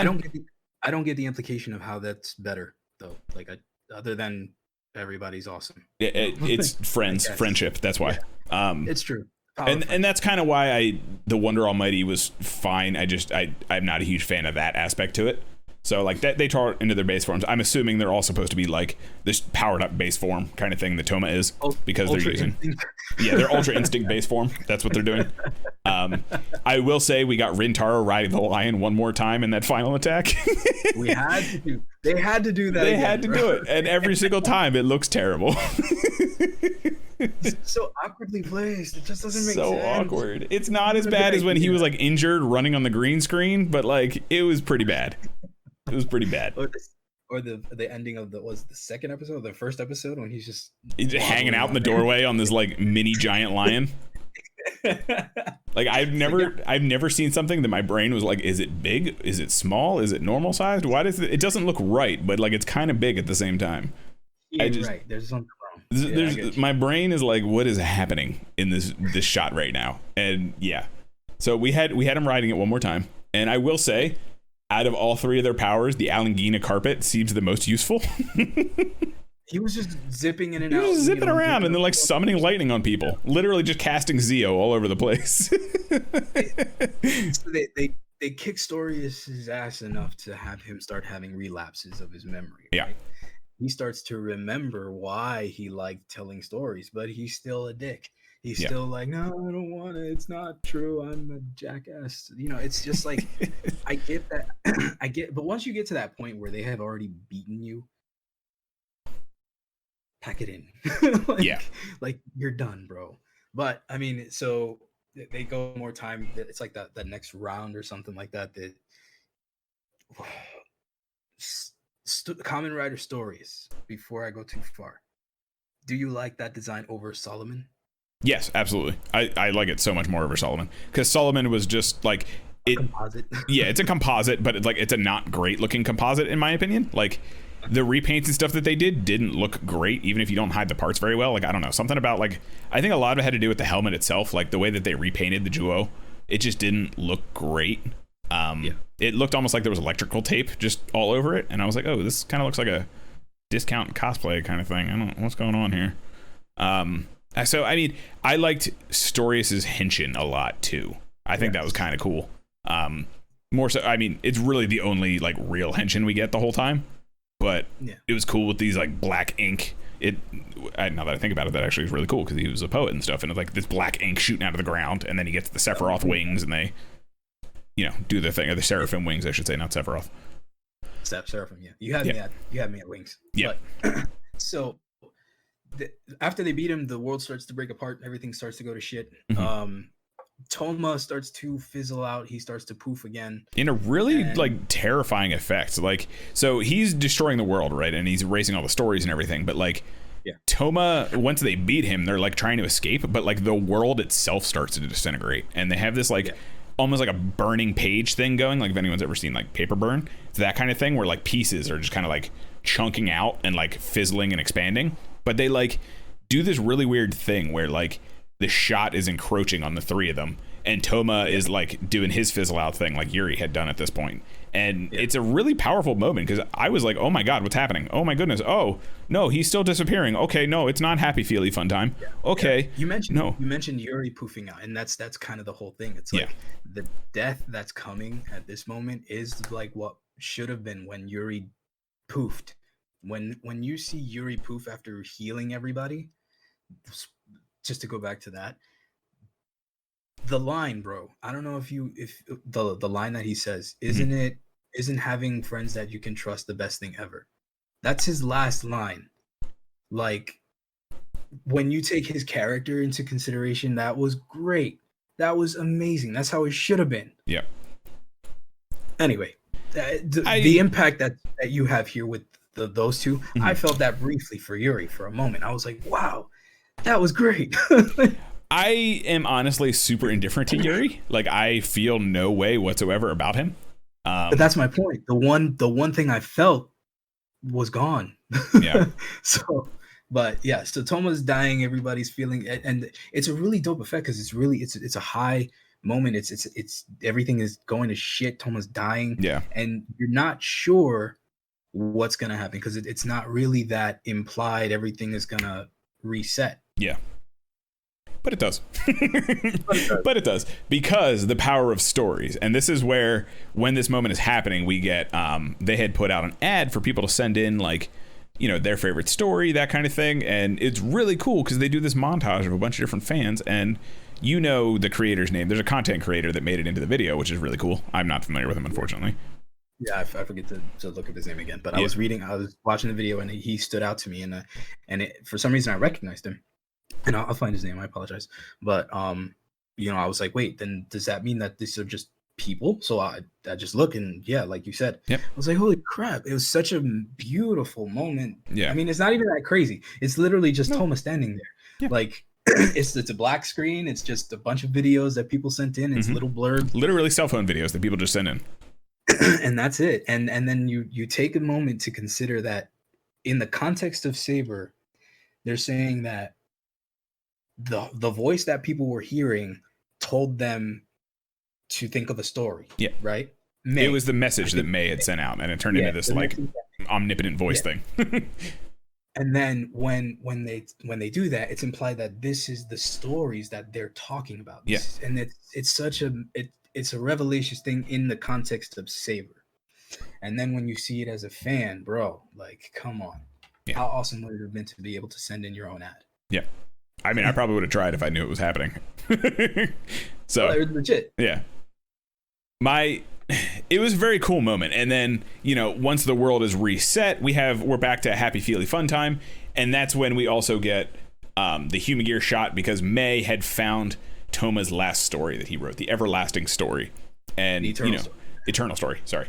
And, you know, he's written stories at this point because he's an author, he's a novelist, and he's written stories, and they've all had to do with his adventure, right? So far, like it's in tandem with the events that are going on, and this is, you know, supposed to be the ending that he wrote, and she's presenting this book. I'm assuming it's like a, you know, we published millions and made millions on this New York bestseller kind of party presentation. Think Toma's like an R.L. Stein or a Stephen King? Yeah, because like they're showing Toma, and they're like, this is his last book, all this. Oh, the Human Gear was played by Keiichi Hasegawa, who is the writer. Was he? I'm sorry. The award was named after him, but I believe he's a writer too. He was one of the writers. Hang on. Let me pull the page back up. Wow. Keiichi Hasegawa. Yeah. So that's the one. Peacemaker mentioned it earlier. He ended up writing 19 of the episodes total, which are like the majority of the episodes. So he gave himself an award. Yeah, he named an award after himself and then gave it to Toma, and then was the tie-in to 01. So, Peacemaker, you have just won the first annual official Tokudon information trophy. I am now a Human Gear. I wish I had the things. Honestly, I wish I had the headset. It'd be fun. I would rock that. I would stream so hard if I had that headset that were like actual headphones. That'd be so good. But yeah, so like this is where it like again, so Toma has disappeared, and we find out he's in a new Wonder World. Like he's just hanging out in the Wonder World, doing his thing, being happy. Is it because of the power of the stories that he was able to rebuild it? Yeah, and that and the Almighty Wonder, and he was able to, use the power of the stories to rebuild a new world. And, we found out early in the series that it needs essentially a tie that, like, a guardian of the Wonder World. So he becomes the new guardian, stays over there. And I was like, oh my God, that's a great ending. Like, the main character, once again, because, again, Blade. Because Blade, the main character sacrifices everything and didn't even get, like, a bad deal in this. Yeah, he's alone, but like he's in a happy, cool place, and he loves stories, and it's a world of stories. May had a wonderful speech. She had a fantastic speech, and that was part of the thing where I was like, "Oh my God, May's a real character. This is fantastic," and like it was just a cool ending. And then Toma comes back. Everybody comes back. He Thanos snaps everybody back. Yes, so that's part of the thing too. Everyone who's disappeared comes back, which is fine. I would have been fine with that. If it was just that. If it was just that, and he's just in the Wonder World doing his thing, you can save it for V Cinema, whatever, where he comes back and does like the Goku visiting for a day sort of thing. I'm down for that.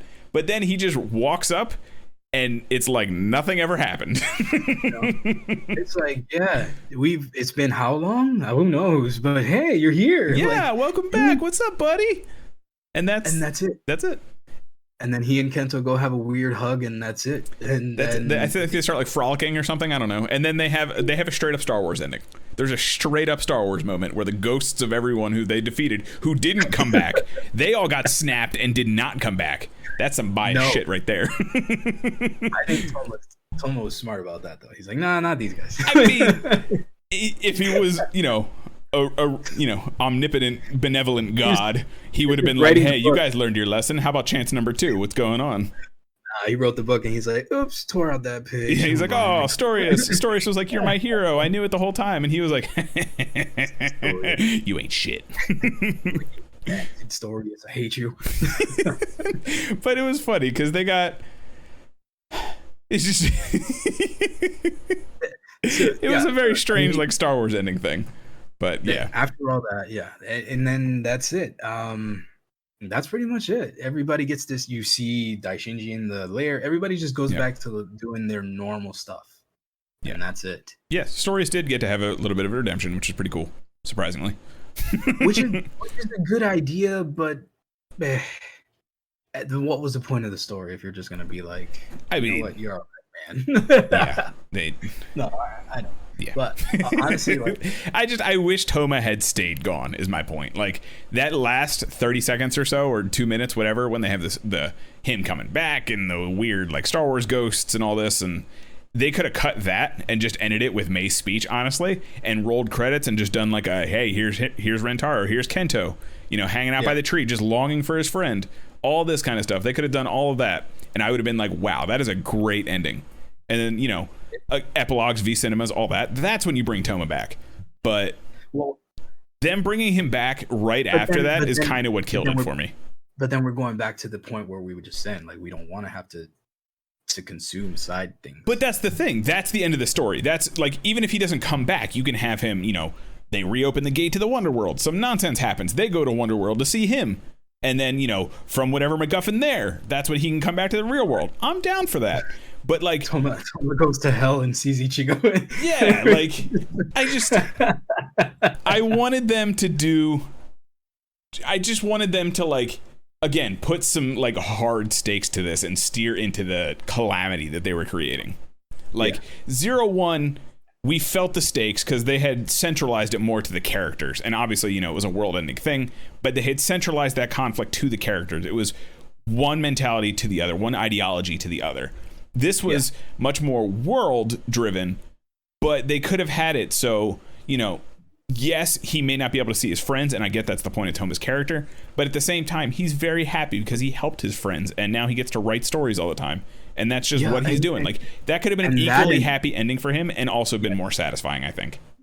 And that's kind of where our headcanon is going to end Saber. Like, I'm going to go with the ending where nobody comes back and Toma stays in Wonder World.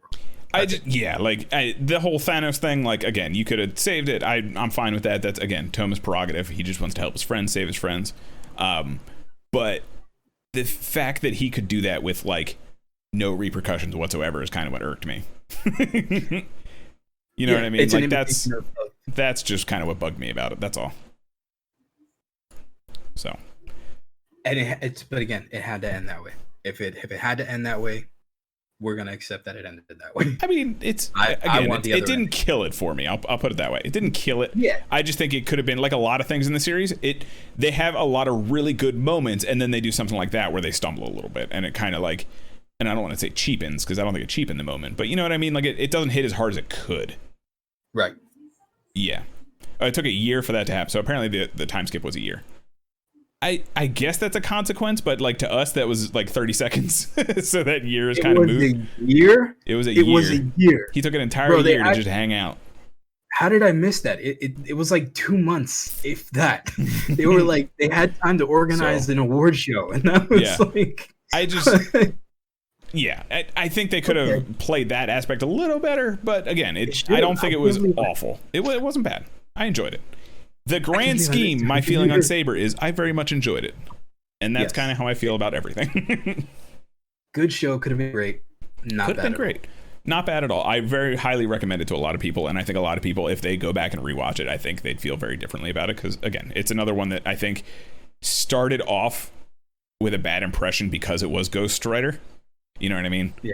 And, you know, like Peacemaker said, he ended up writing very few of the actual episodes, even though he was the head writer. Like Hasegawa, the guy who played, you know, the Human Gear, he wrote 19 of them. So go back and rewatch it. That's all I'm going to say. Go back and rewatch it. And I think you'll be pleasantly surprised, I think, if you just get through like some of the beginning flubs. On the list of the recommendations, top 5, where would you place Saber? Like if I was to, so are you saying like for someone like doesn't know anything about Kamen Rider, like recommendation kind of thing? Because we always say, hey, Gaim, build. Not, you know, yeah. No, don't watch Gaim. You'll be forever spoiled by everything. You'll never watch another Kamen Rider. So like on recommendations, honestly, it falls in the same category as like O's. I think this is a great example of a solid middle of the road to like high middle expression of what Kamen Rider is and can be, that kind of thing. Especially being a bunch of riders, you get a good variety of like characters and suit designs and things like that. It's a solid, I would say it's a solid recommendation for someone who may not know anything about Kamen Rider to get into Kamen Rider. I agree that it's a comparable to O's. I can see that where it's so much fun, so high octave, and the characters are enjoyable. Mm-hmm. There's just a few things keeping it from being like a fantastic show. Yeah. Right. I dig that. Yeah. So that's kind of how I feel. What about you? I kind of again, I have a more sentimental attachment to it because a lot of the themes of this show resonate with me. Mm-hmm. And because of that, I'm going to always look at it a certain way, but understand that it is like you expressed, it's very accurate to place this as a middle tier rider with aspects that are really great, like the choreography. Yeah, there's a lot of things here to enjoy. There genuinely is. So again, not every rider is going to be a slam dunk, but there's enough here that I think anyone, whether they've seen Rider before or any kind of Toku before or just getting into it, I think they could enjoy some things.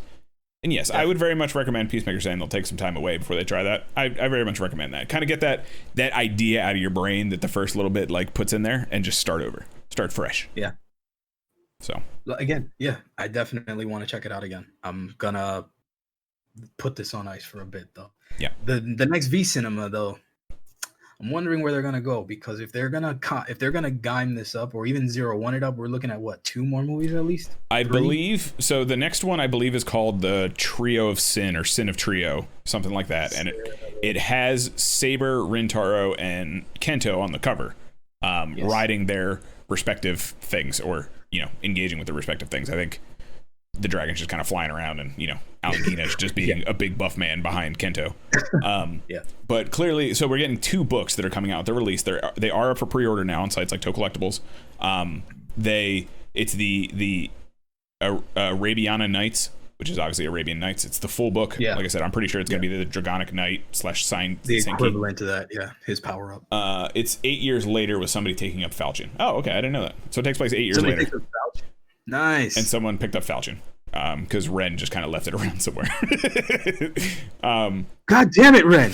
God damn it! You had one job. You had one job. Yeah. Oh, and a new emblem for the sword. So I'm gonna assume the new emblem and so there's a secondary book. It's like something Siren. There's a single volume book. I'm assuming that's gonna be like a new guard kind of thing, like a new swordsman. That's what I'm gonna assume. A new character. But sure, we'll see. We shall see. Yeah. I'm excited for it though. I don't know. I don't know. I don't know. It's kind of like the Gaim spinoffs, like dope, but why? Like, okay. Why not? I'm down for so I will say one big thing when Kento took up Espada, I forgot how much I actually love that suit, and it might be my favorite. I think I said Senki was before, but I really think Espada might be my favorite of the base suits. The base? Okay. Base suits. Of the base suits, yeah. And I think is so dope, yeah. It's so cool. And I think it might also be my favorite of the 3 volumes. I'd have to look at them again side by side because it's been a hot minute since I looked at Crimson and the triple Senki. But I think it might also be my base, like 3-volume favorite one too. Just the design looks so cool. It looks so clean. It's so beautiful. It has a very nice design to it. Yeah, so like that was one of the things. So I'm down for him getting. I think Senki and Dragonic Knight are two of the King Lion and Dragonic Knight are two of the stronger designs throughout the entire series, just in general. So if we can get that similar energy for an Alan Kina, it'll probably be my favorite one of those two. Okay. So because it was about the design when I was just kind of strolling through one time. I was looking at Buster. And they said that it looks like a Halo armor with a sword. Buster looks like a Mjolnir with a sword. I don't see a problem here, but continue. Yeah, that's just. Oh, that's the thought. Okay, that's the thought. It was an observation that somebody had made, and I'm like, that's dang. True. Dang. My favorite, honestly, of the Buster armor is the like turtle shell back it has. I just thought that was such a cool touch because he is Genbu. Yeah. It was such a good touch. And the big dumb blade sticking out the front. Oh, it's so cool looking. Man. I like that design. I mean, that would just be my rider design if I had to pick like an existing one. That would be me. It's either that or attack. So I'm either gonna clock up or I'm gonna bop you real hard. I'm gonna do both. We're gonna do both. Let's be real here. Oh my goodness. Do you have any other thoughts on our good friend Kamen Rider Saber before we say goodbye and close the book? Well, to continue the puns, every chapter of this was quite a thrilling ride from page to page. I can't wait till the story comes back around and gets a sequel. So I don't know. I mean, ultimately, I'm gonna always hold this dear because of the sentimental value to me. But will I watch it again? Not for a while. Yeah. But I did like Saber. Oh, right. I'm gonna miss it. Honestly, these last couple episodes I did get a little choked up. I was like, nope, don't do it. Actually, the more I think about it, that actually reminded me. Because the more I think about how Revice is gonna go, it's gonna make me miss Saber. There was a moment where we just talked about the Omni Slash that Ken does. Yeah. Ren does.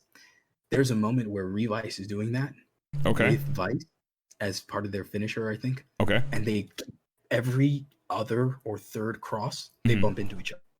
Oh. And they throw each other off their trajectory. It's that was one thing that I was like, that's funny. Yeah. I hope that's a thing. Okay. So they're they're the slapstick comedy duo is what you're saying. That's the vibes I'm getting, man. I didn't really get to understand it beyond what I was seeing, but anyway. So I'm gonna miss Saber. I'm gonna hold it into high sentimental regard, but it's a good rider, good show. Yeah, just short of great, I would say. Short of great. Just short. If if 9 to 10 is great, we're looking at like 8.6. Just short. Yeah. If you're telling me that I could stop Saber in my head where I want it to, then it's a great show. I'm just gonna forget the bad things and keep the good things in there, and I will make it my favorite show ever. That's what's gonna happen. That's awesome. The fandom has never done that before. Exit. Yeah, I mean, I don't really have any other thoughts on Saber, honestly. Like I said, I think I've conveyed everything. I think it's like I said, solid 8.6. it has a lot of really great things going for it. It just has a few things really holding it back that can be kind of major. But overall, I very much enjoyed the journey, and it's our first full COVID series, so I think they did a fantastic job adapting to that. And obviously, they had some training with 01, but I think overall they produced something very great on considering the new world limitations. So here's to look forward to Realize and our final goodbye to Saber. Yeah, I don't know how I feel about Revice yet, so we'll see. Like I said, I'll give it the first 10, and then we'll go from there. I'll decide if I want to keep going or not. I'm sure I'll watch all of it either way because I got nothing better to do. So, yeah. You want to plug your stuff? All right. 6 Echo is coming out soon. I have my design coming. Carl, we're gonna have twin riders. It'll be dope. Then we have a project that we're working on here. I'm contemplating on doing some baking stuff for you guys. Yeah. I have this rider idea that I think I'm going to start kicking around. So we're going to see how that goes. Make some fun desserts that are rider themed. Yeah, and talk about rider stuff. Toku stuff. It'd be cool. I'm excited to see what comes out because I'm hungry. I want food. Yeah. This like cake. Oh. Yeah. For anyone listening in the future times in the audio version, I am Kaiju Carl. If you're watching in the live now times, I see you. I see your little stream avatars now. I know you're watching. You guys can follow me at twitch.tv/Kaiju Carl. You can also follow me on Twitter at Kaiju Carl. I post all kinds of fun Toku things, not just Rider. We don't just tackle Rider around here, even though that is our main shtick. But we tackle a little bit of everything. Come hang out. If you're listening in the future times, come hang out. Technically Toku is the other show. I keep forgetting to plug it. I just forget we do it. Sometimes we do it so infrequently. We try to do it every month where we find a new... Technically Toku is our other sister podcast. Every month we do a new video that or a new movie that is technically Toku. It may just not be your what you would think Japanese superhero genre. Even though that's the definition, but it's evolved over the years, so it's technically Toku. The first shows we looked at were Super Me, it's on Netflix, and another one was Along with Gods, I believe is what it's called. It's a very strange title. Along with Gods. It's on YouTube for free. It's very cool. They're both very cool movies, very special effects heavy, very different movies. So I highly recommend checking that out. That is technically Toku. It's on all major podcast services. And yeah, if you're hanging out on the Twitch, don't go anywhere. We're gonna play some Nier in a little bit. Oh snap! Yeah, we're trying and finish up Nier this week. So, yeah. Thanks for hanging out, guys. Thanks. It's been fun. Bye, Saber. Bye.